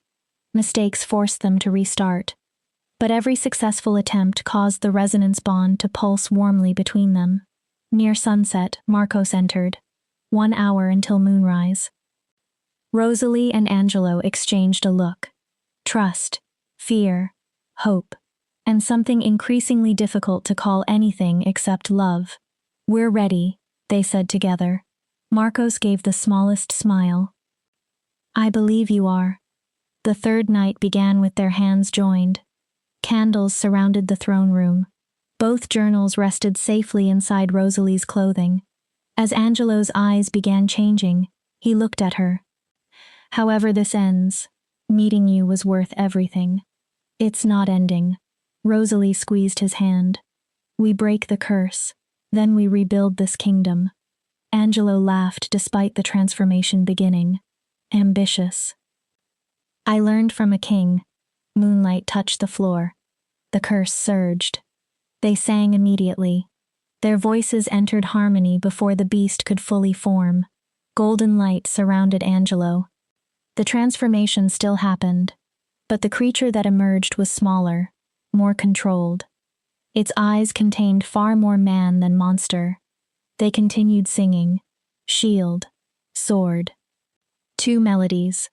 1 force. The gold expanded throughout the throne room. The curse pushed back. It tried to divide them. When Rosalie weakened, Angelo strengthened his voice. When the beast faltered, Rosalie anchored him. Hour after hour, neither stopped. Then the moon approached its highest point. The final verse had arrived. Rosalie looked into the beast's eyes. Angelo looked back. Ready? The beast nodded. They began. The 2 melodies wove around one another. Complex, precise, perfect. The shield and sword ceased sounding separate. They became something new. Golden light erupted through the throne room. Rosalie closed her eyes against its brightness. Through the permanent bond, she felt Angelo completely. His strength became available to her. Her courage flowed into him. His humanity anchored her. Her voice armed him. The final note rang out. And something broke. Rosalie felt it. Chains releasing, walls collapsing. The curse shattered. Angelo began changing again. But the moon had not moved from the center of the sky. This transformation came from freedom. Fur vanished. Claws withdrew. Bones returned to human shape. When the golden light faded, Angelo Chase stood before Rosalie completely human beneath a full moon. No red eyes, no fangs, no beast. For several seconds they only stared. Then Angelo laughed. Pure disbelief, pure joy. He pulled Rosalie into his arms. It's gone. His voice broke. Rosalie, the curse is gone. We broke it. She pulled back. Together, together. Angelo held her face. My shield, he breathed. My song, my salvation. Rosalie touched his chest. My sword, my harmony. Their resonance bond pulsed. The doors flew open. Marcos and several guards rushed in. Everyone stopped. They saw Angelo, human, under a full moon. Marcos looked afraid to believe what his own eyes told him. Your Majesty? It's broken. Angelo smiled. The curse is broken. He looked at Rosalie. She broke it, then corrected himself. We broke it together. The guards erupted. Cheers echoed through the fortress. Marcos openly wept. 3 years of watching their king suffer had ended. Angelo leaned close to Rosalie. Stay. She looked at him. Not only tonight. His voice became quiet. Stay always. Be my bondmate, my partner. Help me rebuild everything the curse damaged. Rosalie did not hesitate. Yes. Chapter 6. The offer that could save thousands or destroy her. The fortress seemed to change overnight. Desperation had once filled every corridor. Guards walked carefully. Servants whispered. Everyone seemed to live while waiting for the next full moon. Now there was joy. Guards smiled. Servants hummed while working. Council members summoned at dawn arrived to find Angelo standing completely human. Some fell to their knees. Others cried. And Angelo kept Rosalie beside him through all of it. 3 days after the third moon, 12 council representatives gathered inside the council chamber. Most had served Angelo's father. Rosalie sat in the queen's seat at Angelo's right hand, even though no formal public ceremony had yet taken place. Gentlemen, Angelo began, this is Lady Rosalie Ramirez. His voice filled the chamber. She broke the curse that imprisoned me for 3 years. Rosalie felt every eye turn toward her. At the new moon, she will be formally recognized as my bondmate and queen before representatives from every territory. Conversation immediately erupted. Most voices offered congratulations, relief, gratitude. Then Carl Carver spoke. The eldest council member represented the Western Territories. With respect, Your Majesty, the selection of a queen affects every territory. Tradition gives this council a role in such decisions. Rosalie felt Angelo's irritation through their bond. Rosalie and I share a resonance bond. Carl frowned. Not a political match, not an arrangement approved by elders. Angelo's voice hardened. We chose each other after the bond formed. There is nothing for the council to approve. Carl remained unconvinced. Resonance bonds are legends. Angelo smiled without humor. At this moment, Rosalie is annoyed by your tone, exhausted because neither of us has slept properly in 3 days, and worried this meeting will become exactly the political disaster she feared. He glanced at Rosalie. Accurate? Disturbingly. Several council members laughed. Carl did not. The territories are fractured. Many pacts used your curse as justification to ignore the Crimson Throne. He folded his hands. Your bonding must demonstrate strength. Angelo's eyes narrowed. Meaning? Meaning the king's choice should strengthen alliances. Angelo finished the thought. You want me bonded to a politically valuable bloodline. Silence. Someone who arrives with territory, influence, and agreements. His voice became colder. Someone who is not a rejected, packless female with a barren womb. Rosalie felt the familiar shame rise. Then she felt Angelo's anger through the resonance. Carl spoke carefully. A queen traditionally provides heirs. We will solve succession another way. Angelo did not hesitate. Adoption. Designation from another line. If necessary, I will change the succession laws. Your Majesty, this discussion is finished. Angelo stood. The council immediately followed. I will bond publicly with Rosalie at the new moon. If any territory objects to my queen, their leaders may bring that objection to me directly. His eyes hardened.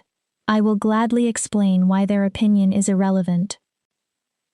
After everyone left, Angelo pulled Rosalie close. I'm sorry. They have a point. No. I can't give you heirs. Rosalie looked down. They'll use that against you. Let them. Angelo tightened his arms. I didn't survive a curse for 3 years just to let 12 old men decide who deserves to stand beside me. He lifted her face. You're mine to protect, mine to cherish. Mine to stand with. Rosalie's chest hurt. None of her previous mates had defended her like this. I love you. The words escaped before she planned them. Angelo froze. Say that again. Rosalie swallowed. I love you. This time she did not hesitate. I know we've known each other only days, but I can feel you through the bond. I know what we become together. Her voice shook. I love you in a way that makes everything before you feel like preparation. Moon goddess. Angelo kissed her. When they separated, he pressed his forehead against hers. I love you too. Rosalie closed her eyes.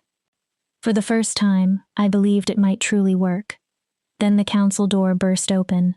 Marcos entered. Your Majesty, there's someone at the main gate. The visitors were from the southern territories. A dozen armed wolves surrounded Patty Spears, a powerful political figure Rosalie remembered from old pack gatherings. Patty carried the confidence of someone arriving with leverage. Your Majesty. She bowed, just enough to satisfy protocol. Congratulations on defeating your curse. What do you want, Patty? To make an offer. The Southern Pacts were prepared to formally recognize Angelo's authority again. Military cooperation, trade, political support, full return to the unified territories, in exchange for one condition. Angelo would bond with Anastasia Reyes, daughter of the Southern Alpha Prime. High bloodline, politically trained, and fertile. Everything a queen should be, Patty said. Her eyes moved toward Rosalie. I understand your attachment to the woman who helped break the curse. Rosalie felt Angelo's rage rising. Patty continued. Lady Rosalie could receive an estate, title, and lifelong provisions. Rosalie spoke before Angelo could. You're offering to pay me to leave my bondmate. I'm offering security. Patty's tone remained smooth. You have no pack, no political family, and you cannot produce heirs. Rosalie's stomach tightened. You performed an admirable service, but the curse is gone. Patty looked toward Angelo. Now the king must think about the future. Rosalie squeezed Angelo's hand when she felt his anger becoming dangerous. Is this what Carl wanted? Angelo's jaw tightened. Probably.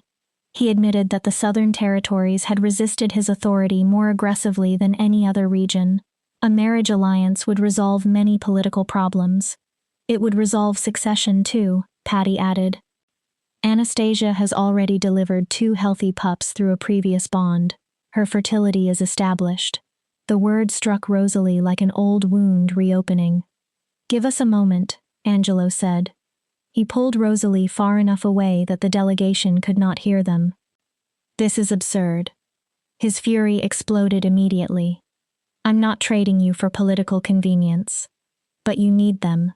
No. The southern territories represent a massive part of the kingdom. I don't care. You have to. Rosalie's voice tightened. You're not only Angelo, you're the Alpha King. Then hear your Alpha King. He gripped her shoulders. I choose you. What about the resonance bond if you formed another political bond? Angelo stared. Are you actually considering stepping away? I'm thinking about thousands of wolves. You are not politically useless.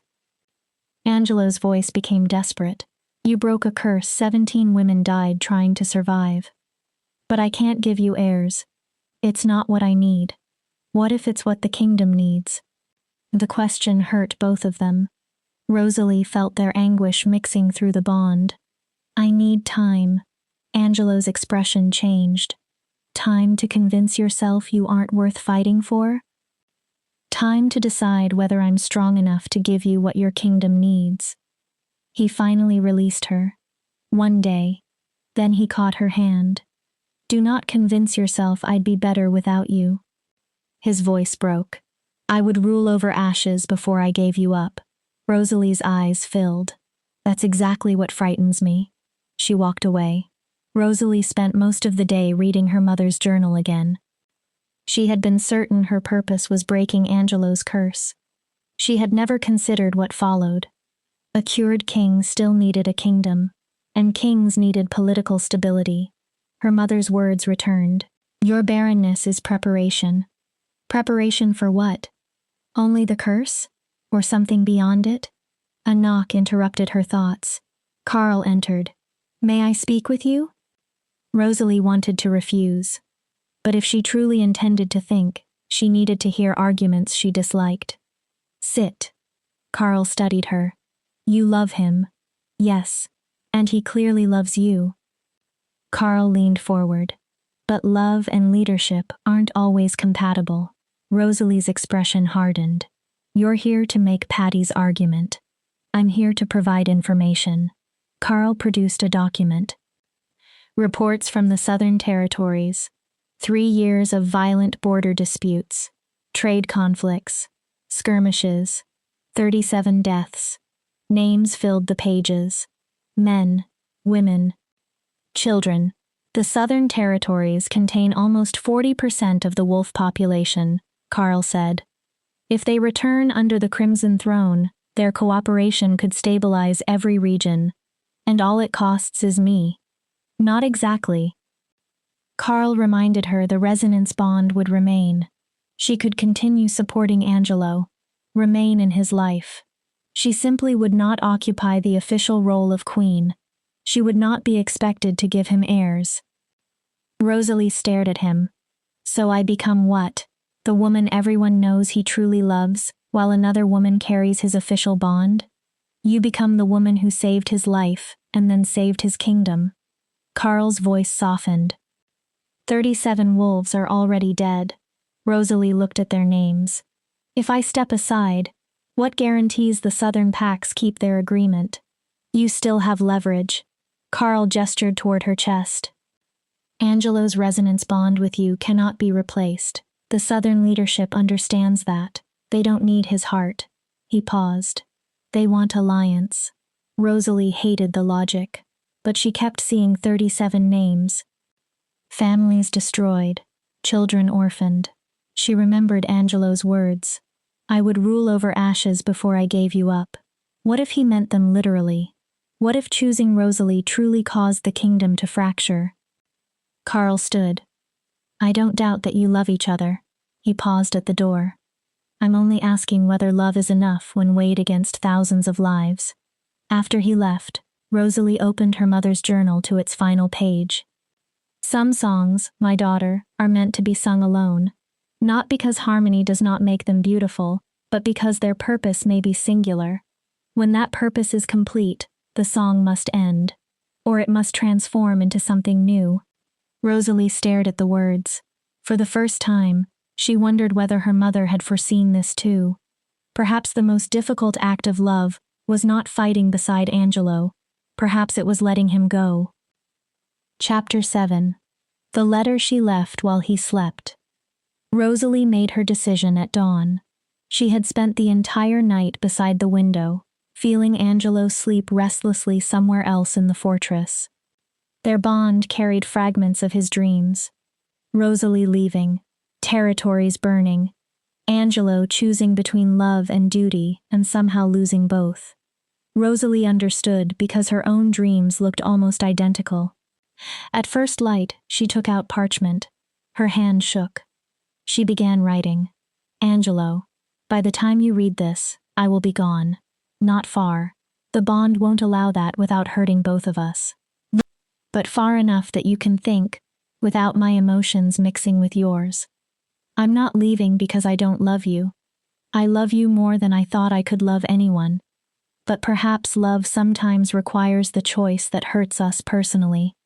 You need the Southern Territories. I cannot give you their allegiance. I cannot give you heirs. Carl showed me the reports. 37 wolves have died during the years the territories lacked strong authority. How many more might die if you choose me over the alliance that could stabilize them? I know what you will say. You would rather rule over ashes than give me up. But I care about what those ashes would contain. Lives, families, your kingdom, so I am making the choice you cannot make. Bond with Anastasia, secure the South, unite the packs. I will still be here. Our resonance cannot disappear. Perhaps I can remain part of your life without becoming queen. Maybe this is what Mother meant when she said the song would transform. I love you. I always will. Please do not hate me. Please become the king your people need. Yours, even in distance, Rosalie. She sealed the letter, left it inside Angelo's study, then packed her journal, the clothes Marcos had given her, and some silver from her provisions. Before most of the fortress woke, Rosalie walked away. Every step down the mountain hurt. The resonance bond pulled against her chest. She continued toward Redstone, the village below the Crimson Throne. Far enough to create space. Close enough to keep the bond from tearing them apart. She had traveled roughly 2 miles when Angelo woke. Rosalie felt it. First confusion. Then panic. Then rage. His roar seemed to travel through the bond. Rosalie. Where are you? What have you done? She could have answered. She could have allowed him to sense her exact location. Instead, Rosalie raised every mental barrier she possessed, then kept walking. Redstone contained perhaps 200 residents, most connected in some way to the fortress. Rosalie remembered an inn from her journey with Dennis and Daryl. The owner, an older woman named Lucille, recognized her immediately. Lady Rosalie? Rosalie winced at the title. I need a room. For how long? A month, maybe more. Lucille studied her. She probably sensed the resonance bond and the pain surrounding Rosalie, but she asked nothing. The room was small and clean. Its window faced the fortress. Rosalie spent an entire week inside a haze of grief. The bond never stopped. She felt Angelo's rage, his heartbreak, his refusal to accept her reasoning. Sometimes she sensed him beginning to move toward Redstone. Each time, he stopped himself. Perhaps duty held him back. Perhaps he understood that forcing Rosalie to return would solve nothing. Through the bond, she sensed meetings. Negotiations. A council moving forward with plans involving Anastasia. And beneath everything, Angelo still loved Rosalie. Constantly. Angrily. Painfully. On the 8th day, Marcos appeared in the inn's garden. Rosalie looked at him. He sent you. No. Marcos sat opposite her. In fact, he specifically ordered everyone to leave you alone. Rosalie looked away. He said if you asked for space, you would have it. Then why are you here? Because someone needs to tell you what your decision is doing. I can feel him. Not enough. Marcos's voice hardened. He barely sleeps, barely eats. Every night he sits in the throne room where you sang. Rosalie's chest tightened. He'll recover. No. Marcos shook his head.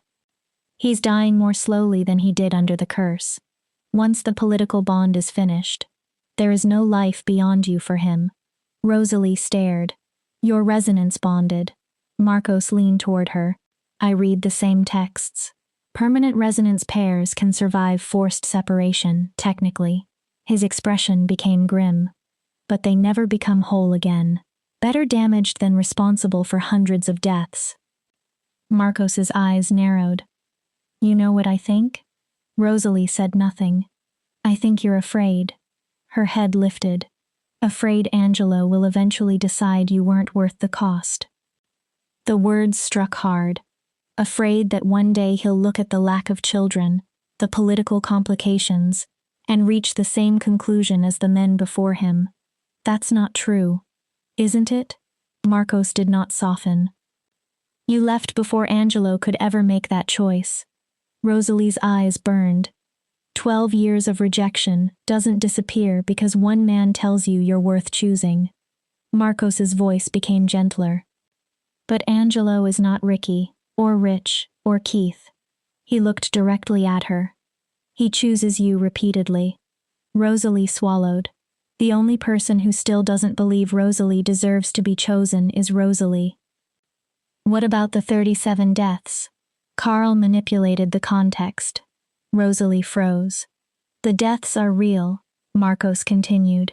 But 23 resulted from internal pack conflicts that central authority probably would not have prevented. He produced another report, and the southern territories were destabilizing the region before Angelo was cursed. Rosalie took the pages. They aren't innocent packs waiting for the king to save them. Marcos pointed to several reports. Paddy's allies have been exploiting the power vacuum, taking land and increasing influence. Rosalie read. Her stomach dropped.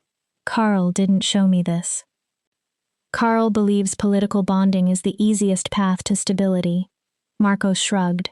He presented the facts supporting that solution. He lied. Not exactly. Marcos's expression hardened. He showed you a carefully incomplete truth. Rosalie stared toward the mountain. Everything she had done. Leaving.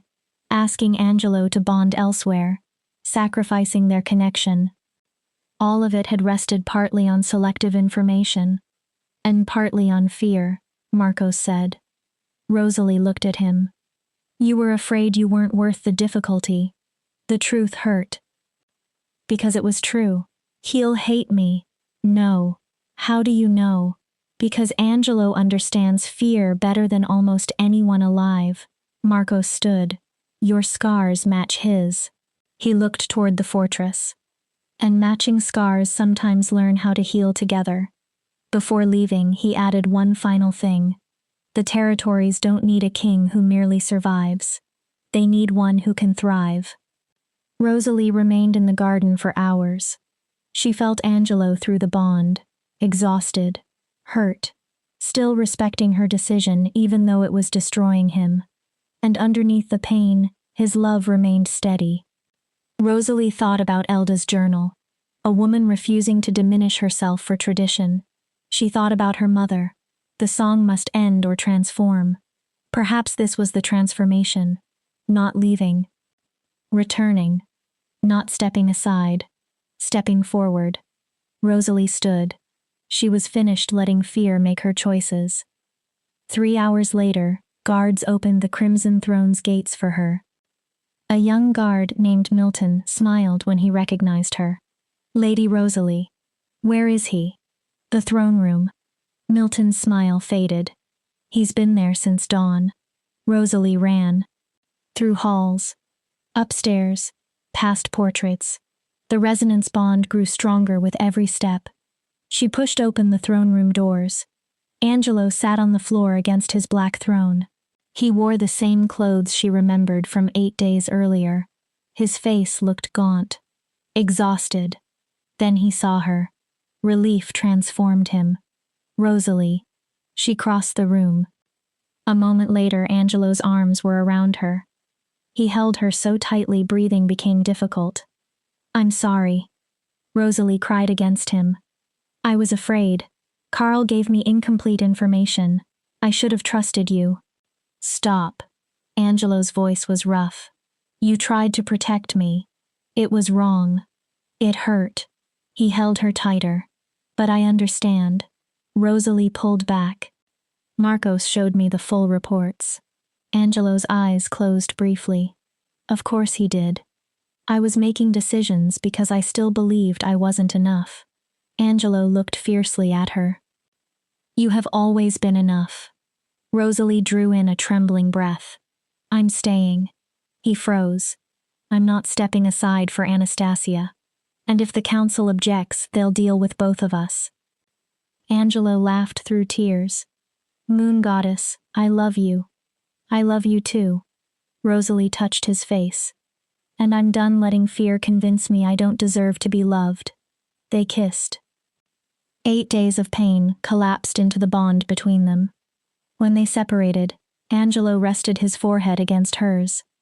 The council meets this afternoon. What do they expect? That I'll announce my bond to Anastasia. Rosalie raised an eyebrow. And what will you announce? Angelo smiled. Sharp. Dangerous. Royal. That I'm bonding with you at the new moon exactly as planned. His eyes darkened. And that the era of factions manipulating the Crimson Throne through my personal life is finished. That will create problems. Good. Angelo stood. I'm the Alpha King. It's time I started acting like one. Chapter 8. The Wedding Ambush. The council chamber felt like a battlefield. Rosalie stood beside Angelo. 12 council members watched them. Carl looked grim. At the opposite end sat Patty Spears with 6 Southern warriors. Beside her sat Anastasia Reyes. Rosalie understood immediately why the Southern territories considered Anastasia an ideal queen. She was elegant. Dark hair fell in perfect waves. Fine purple silk and expensive jewelry announced status before she spoke a word. Her eyes were intelligent and controlled. And when she looked at Angelo, she seemed to believe their bonding was already decided. "Your Majesty," Patty began, "I assume you've considered our offer." "I have." Angelo's voice became formal. "And I've made my decision." Silence filled the chamber. "Lady Anastasia, I appreciate what your territories have offered." Anastasia waited. "But I decline." Her expression barely changed. "May I ask why?" "Because I am already bonded." Angelo reached for Rosalie. "Lady Rosalie Ramirez and I formed a resonance bond while breaking the curse." He faced the council. "At the new moon, that bond will be formally recognized. Rosalie will become queen." Chaos erupted. Council members shouted. Southern warriors shifted. Patty's expression hardened. Anastasia remained still. Eventually Patty spoke. "We had an agreement." "No." Angelo looked at her. "You presented an offer." He squeezed Rosalie's hand. "I rejected it." Anastasia stood. "Then perhaps we should discuss what your chosen queen cannot provide." Her gaze settled on Rosalie. "She is barren." The old shame tried to return. "She cannot give the throne heirs, cannot continue your bloodline, cannot perform the most basic duty traditionally required of a queen." Rosalie met her stare. "My ability to govern doesn't exist inside my womb." Anastasia smiled coldly. "Pretty philosophy. Poor succession planning." She addressed the council. "A king without heirs creates uncertainty. Uncertainty creates instability." Several men nodded. Angelo responded. "We can adopt, designate another line." He referenced Elda Chase, who had ruled successfully for 37 years without bonding. Carl interrupted. "Elda remained unbonded to preserve her full power. You are already bonded to Rosalie." "Then, adding Anastasia would betray the bond I already made," Rosalie said. She looked at Carl. "Is that what you want from your king? Efficiency without honor?" "I want a ruler willing to place the territories above personal happiness." "Then you want someone other than me," Angelo said. His voice carried absolute certainty. "I will not accept the idea that good leadership requires personal misery." Anastasia's composure began cracking. "Romance will not feed territories. Neither will coercion. Power prevents war. And integrity determines how power is used." Angelo looked at Patty. "The South may return under fair terms. My mate is not one of those terms." Patty's voice dropped. "And if we refuse? Then you declare yourselves openly opposed to the Crimson Throne." Angelo's warriors shifted near the doors. Tension sharpened. Carl suggested a recess. Angelo refused. "There is no compromise involving Rosalie." Anastasia laughed. "You truly believe your love story is worth risking a kingdom?" She turned on Rosalie. "What happens when he finally realizes you weren't worth the cost?" Rosalie's old wounds opened. "What happens when wolves die because he chose a barren female?" Doubt whispered inside her. Then another voice entered through the resonance bond. "Angelo. Number." Rosalie felt his certainty. "She's trying to make you doubt yourself." Rosalie breathed. Then faced Anastasia. "You're wrong." Her voice steadied.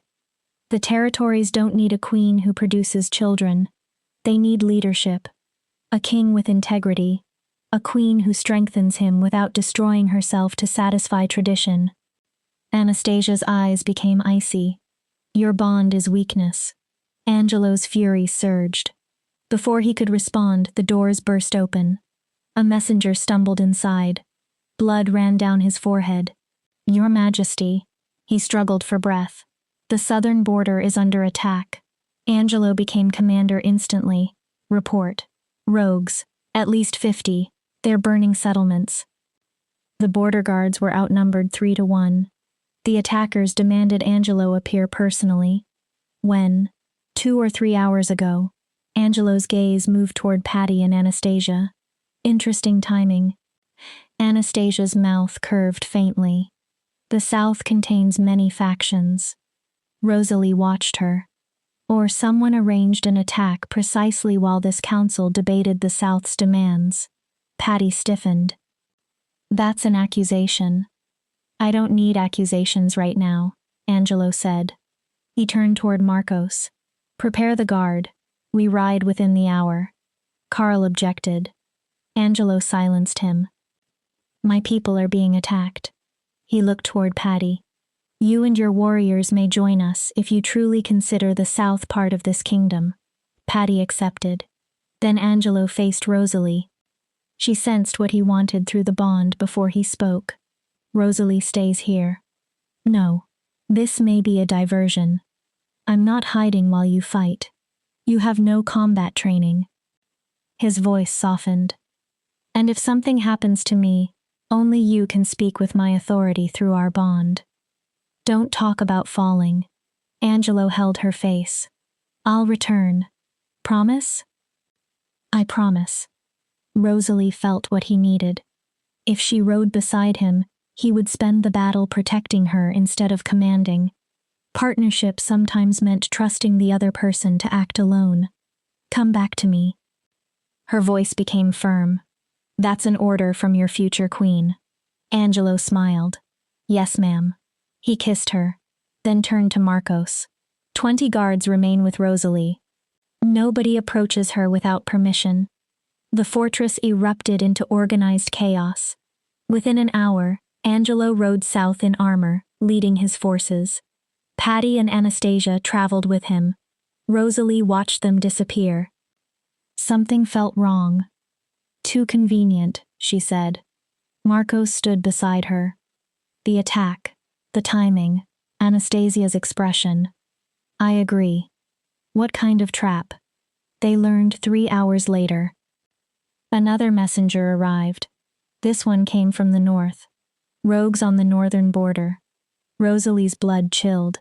How many? At least 100. They haven't attacked yet. Their positioning. Rosalie understood. The southern assault was a diversion. Marcos swore. They drew Angelo and most of the guard away. And now they strike the fortress. We recall him. No time. Rosalie's mind raced. How many fighters remain? 20 assigned directly to you. Perhaps 30 more guards and capable servants. 50 against 100. We barricade the gates. Rosalie slowly shook her head. No. Marcos stared. What are you thinking? We don't defend by meeting them blade for blade.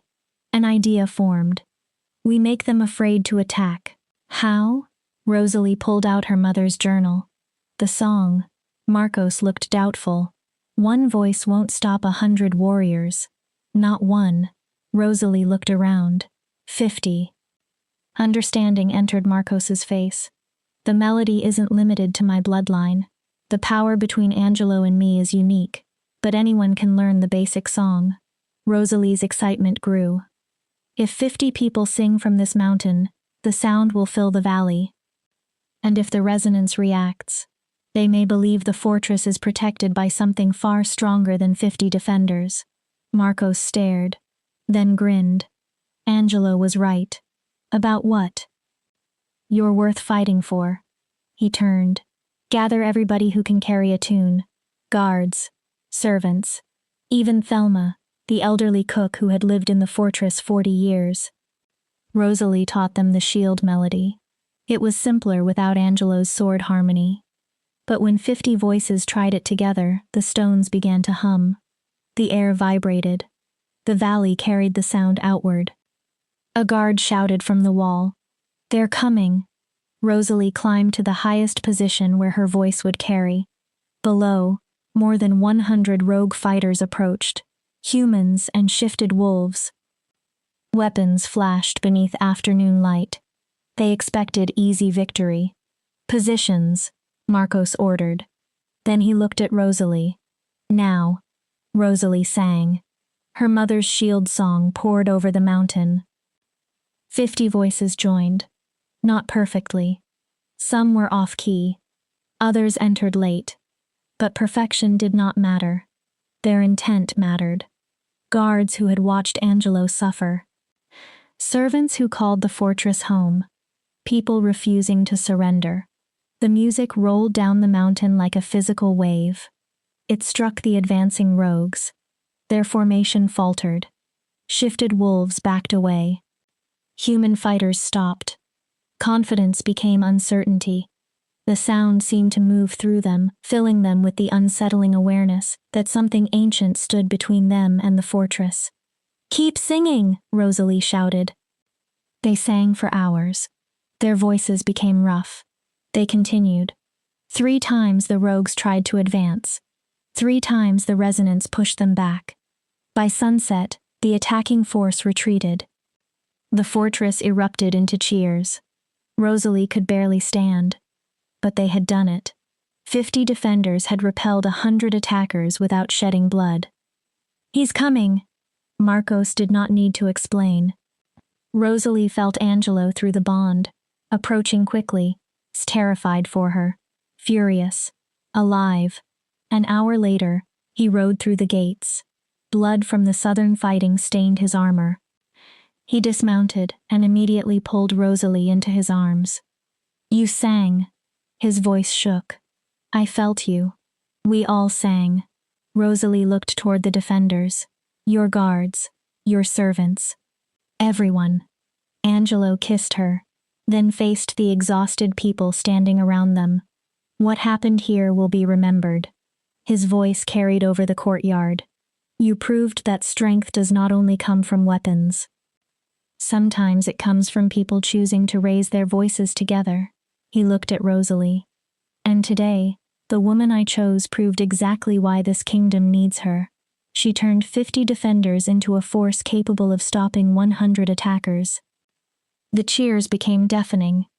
Rosalie heard her name among them. Even guards who had questioned whether a barren woman could become queen now shouted it. Later, Rosalie asked about the South. Angelo's expression darkened. They were hired rogues. Several had been captured alive. They claimed someone in the southern territories paid them. Patty? She denies everything. And Anastasia? Disappeared during the fighting. Angelo shook his head. "I think she arranged both attacks. To prove your choice created instability. Instead, you disproved her." Angelo held Rosalie's face. "No more asking whether you're enough." His voice became fierce. "You defended this fortress with your voice. You led 50 people against twice their number. If that woman isn't worthy of being my queen, nobody is." Rosalie's eyes filled. But this time the tears did not come from shame. For perhaps the first time, she genuinely believed him. "The new moon is 3 days away." Angelo smiled. "Yes. We're really doing this. We're bonding. Publicly. And anyone who objects can explain their objection to the queen who just saved the Crimson Throne. 3 days. 3 days until the new moon. 3 days until the bond became public law as well as private truth. They had survived curses, political manipulation, attacks from 2 directions. They had proven that love and duty did not have to destroy one another. They could exist like shield and sword, 2 parts of the same song. Epilogue. Evening sunlight filled the royal chambers with amber and gold. Rosalie sat in her favorite window seat, looking down over the valley. 6 months had passed since her marriage to Angelo. The territories were slowly healing. Not perfectly, not quickly, but visibly. Rosalie hummed without thinking. Her mother's lullaby had become as natural as breathing. It had saved Angelo, protected the fortress, and spread among people who witnessed its power. The door opened. Angelo entered in council robes, The moment he heard Rosalie, he joined the melody. His deeper sword harmony wrapped around her shield. Even after 6 months, the golden resonance still tingled beneath Rosalie's skin. "Long day?" she asked when they finished. "Productive day." Angelo sat beside her and pulled her against him. The Western territories approved the new trade routes. Good. The Eastern Pax confirmed attendance at next month's Unity Summit. Better. And Carl smiled today. Rosalie pulled back. Carl smiled? I considered calling a physician. She laughed. Angelo kissed her temple. I think he's finally accepting that choosing you didn't destroy the kingdom. What did he say? Angelo adopted a grave expression. Your Majesty's choice of queen has proven remarkably effective at encouraging cooperation. Rosalie smiled, which translates from Carl into, I was wrong, you were right. I'll accept that. The past 6 months had not been easy. Some territories rejected Rosalie's queenship. Some pacts tested borders. Political opponents repeatedly used her inability to bear children as evidence the throne lacked a future. But every challenge gave Rosalie and Angelo another opportunity to prove that the resonance bond strengthened them.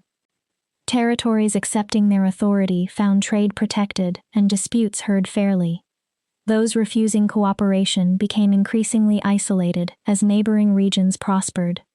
How many territories confirmed the summit? 43. Rosalie looked at him. 43? More than have gathered together since before my father died. Hope flowed strongly through their bond. If we put all those leaders inside one room, we will. Rosalie smiled. They're not coming to see a cursed Alpha King. Angelo raised an eyebrow. They're coming to see the king who broke the curse, and the queen who defended his fortress with a song.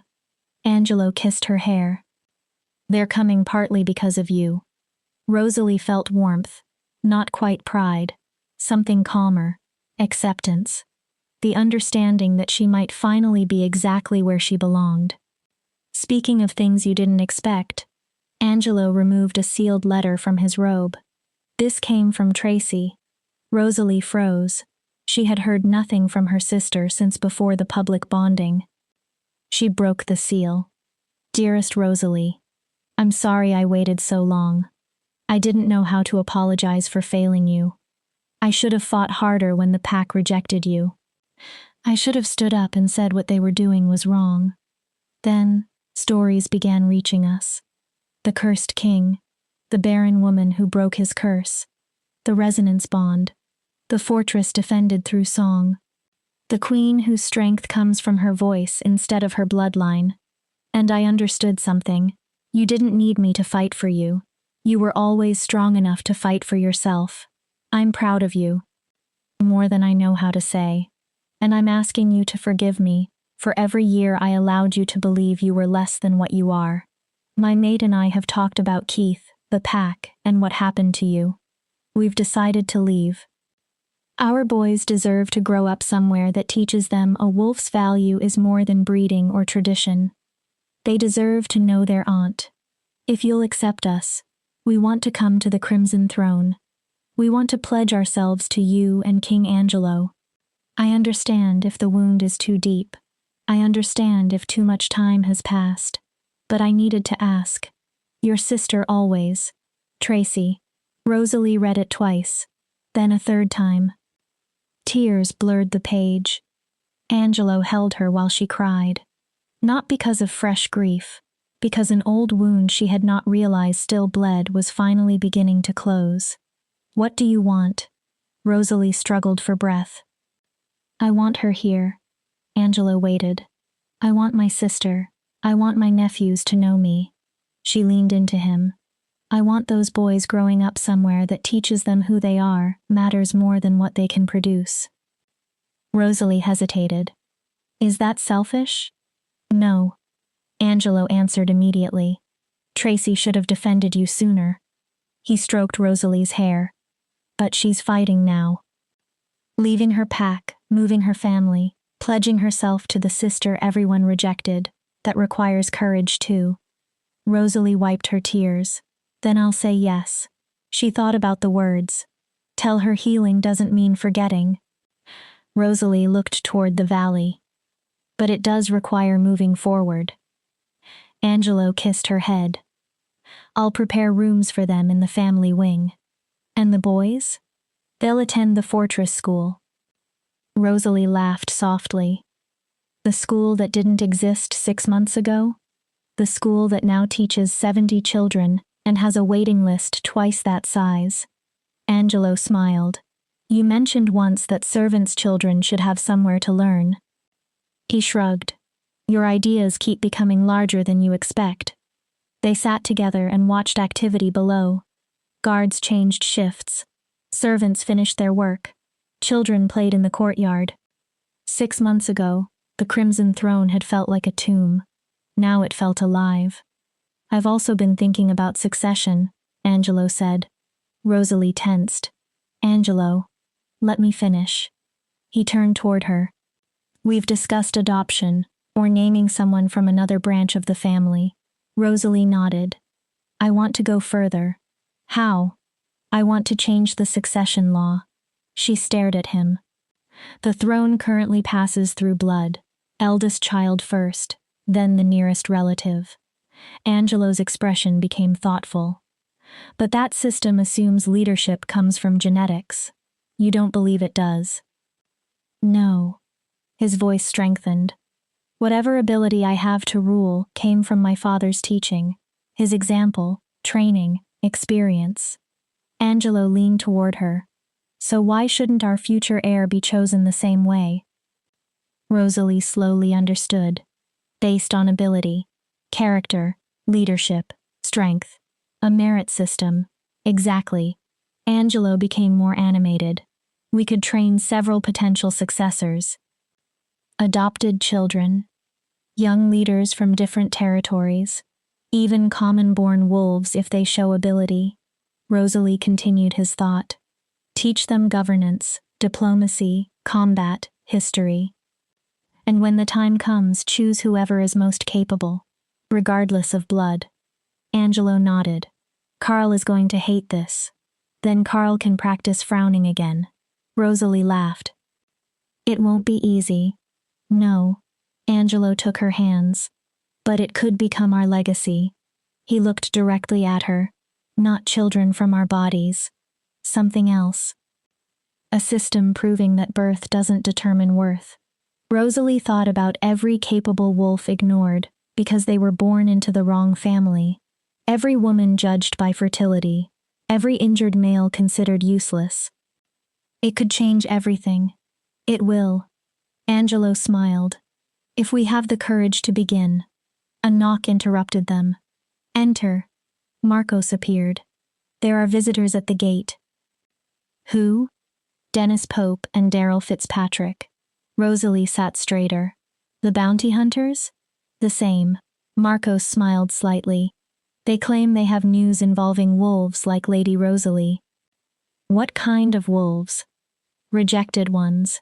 20 minutes later, Dennis and Daryl sat opposite Rosalie and Angelo. They looked older, dustier, but less cynical than Rosalie remembered. Your Majesties. Dennis bowed. Thank you for receiving us. Rosalie smiled.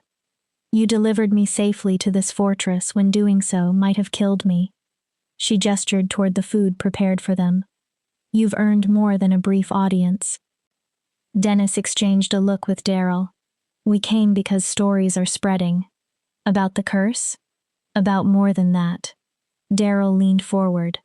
The cursed king, the barren queen, the bond, the fortress defense. Dennis continued. And wolves who believed they had no value are listening. They had encountered at least a dozen in only a few months. Older females considered past bonding age. Males injured in combat. Children born with differences their packs considered shameful. All were asking the same question. Could the Crimson Throne have a place for them? Rosalie's throat tightened. You want us to take them in. We want you to formalize what you're already building. Dennis gestured around the fortress. A school accepting children from different backgrounds. A guard that recruits by ability. council positions increasingly based on merit. He looked at Rosalie. Why not make the Crimson Throne a place where rejected wolves are officially allowed another chance? Angelo became thoughtful. Rosalie felt his mind moving through the resonance. Resources, housing, politics, security, and underneath those questions, agreement. We'd need systems. Angelo began counting. Housing, work, integration, screening, Rosalie added. We cannot accept dangerous wolves simply because someone claims their rejection was unfair. Dennis nodded. Reasonable. But if it's organized properly. Angelo looked at Rosalie. It could prove what we've been talking about. A kingdom where value is demonstrated, not inherited. Dennis smiled. Is that a yes? Angelo looked toward Daryl. We'll need guides who know these territories. Daryl grinned. We were hoping you'd say that. I've been thinking bounty hunting has lost its charm. Dennis nodded. This work sounds better. They spent the next hour planning. When Dennis and Daryl left, they promised to return within a month with the first wolves seeking sanctuary. That night, Rosalie lay beside Angelo. We're actually doing this. Doing what? Opening the Crimson Throne to people nobody else wanted. Angelo pulled her closer. We're doing more than giving them shelter. We're proving the systems that rejected them were wrong. Rosalie listened to his heartbeat. My mother would have loved seeing this. Angelo did not hesitate. I think she knew. Rosalie looked up. She sent you here to break my curse. He smiled. But perhaps that was only the beginning. 3 months later, the Great Hall was filled beyond anything Rosalie had seen. Representatives from 47 territories attended the first official Unity Summit in more than a decade. Conversation filled every table. Old enemies negotiated. Trade routes reopened. Territorial leaders spoke directly instead of through intermediaries. But the smaller ceremony before the summit mattered even more to Rosalie. 12 wolves stood before her and Angelo. The first group formally accepted into the Crimson Throne's sanctuary. Elma was a woman in her 40s, cast out when she could no longer bear children. Jean had lost an arm in combat, and afterward had been declared useless. Glenda was a child born with a twisted leg and a pronounced limp. 9 others stood beside them. 9 different stories. 1 shared experience. Rejection. Angelo addressed them. You came here after being told you were broken. The Great Hall quieted. Cast out, rejected, judged as less. He looked at Rosalie. I stand before you as a king cursed for 3 years and told I could never become whole. Then he took her hand. And beside me stands a queen rejected 3 times because she was barren. Rosalie squeezed his fingers. We are proof, she continued, that being different does not mean being broken. Your value comes from character. Courage. From continuing when the world tells you to stop. She opened a wooden box. Inside were 12 pendants. Each carried the Crimson Throne's symbol intertwined with a musical note. Authority and song. Strength and harmony. Rosalie placed one around each newcomer's neck. The final wolf was a young male named Lucas. He had been rejected for being too small and physically weak for combat. Tears covered his face. Why? His voice was barely audible. Why would you want us? Rosalie knelt until they were eye level. We have nothing to offer, Lucas whispered. You're wrong. Rosalie held his gaze. You survived. That is strength. You came here despite every rejection behind you. That is courage. And this kingdom needs courage far more than it needs perfect bloodlines. She placed the pendant around his neck. Lucas threw his arms around her. Rosalie held him while years of pain came out in sobs. When she looked up, many territorial representatives were crying too. That night, after the summit sessions finally ended, Rosalie collapsed onto the bed beside Angelo. 12 wolves. 50 more are waiting for Dennis and Daryl to bring them. Rosalie turned toward him. So this is only beginning. Yes. The curse had vanished long ago. But traces of what Angelo survived remained. Sometimes weariness entered his eyes unexpectedly. Rosalie also still had moments when 12 years of rejection whispered that she was not enough. They had learned what to do during those moments. They leaned on the resonance, and sometimes they sang. "Sing with me?" Rosalie asked. Angelo immediately began humming, his mother's sword melody. Rosalie joined with the shield. Their voices combined as naturally as breathing. Golden resonance warmed the room. They sang the lullaby that saved a king, protected a fortress, and became a song for rejected wolves who needed to believe their lives still held value. They no longer sang because survival demanded it. They sang because the melody had become celebration, memory, promise. When the final note faded, Angelo kissed Rosalie's forehead. "I love you." He held her closer. "I love this life, this kingdom, every impossible thing we've already done." His smile softened. "And every impossible thing we haven't imagined yet." Rosalie rested against him. "I love you too." She closed her eyes. "My sword, my king, my home." They fell asleep wrapped around each other, and the quiet warmth of the resonance bond. Their purpose had never been found in producing a perfect bloodline. It existed in what they were building. Walls coming down, bridges rising, rejected wolves being given the chance to become more than what someone else had decided they were. Outside the windows, the moon rose over the crimson throne. Not full, not new. Waxing, growing, becoming. Like the kingdom, like the wolves arriving at its gates. Like the woman once rejected for an empty womb, and the king once imprisoned inside a monster. They had learned that wholeness did not require perfection. It required becoming fully yourself, scars included. And sometimes it required another person who could look at those scars and understand exactly what surviving them had cost. The song eventually ended, but the melody continued. Children learned it. Rejected wolves carried it. Families sang it, and every soul hearing it received the same quiet reminder. Perhaps they had never been broken. Perhaps they had only been waiting for someone to teach them the harmony.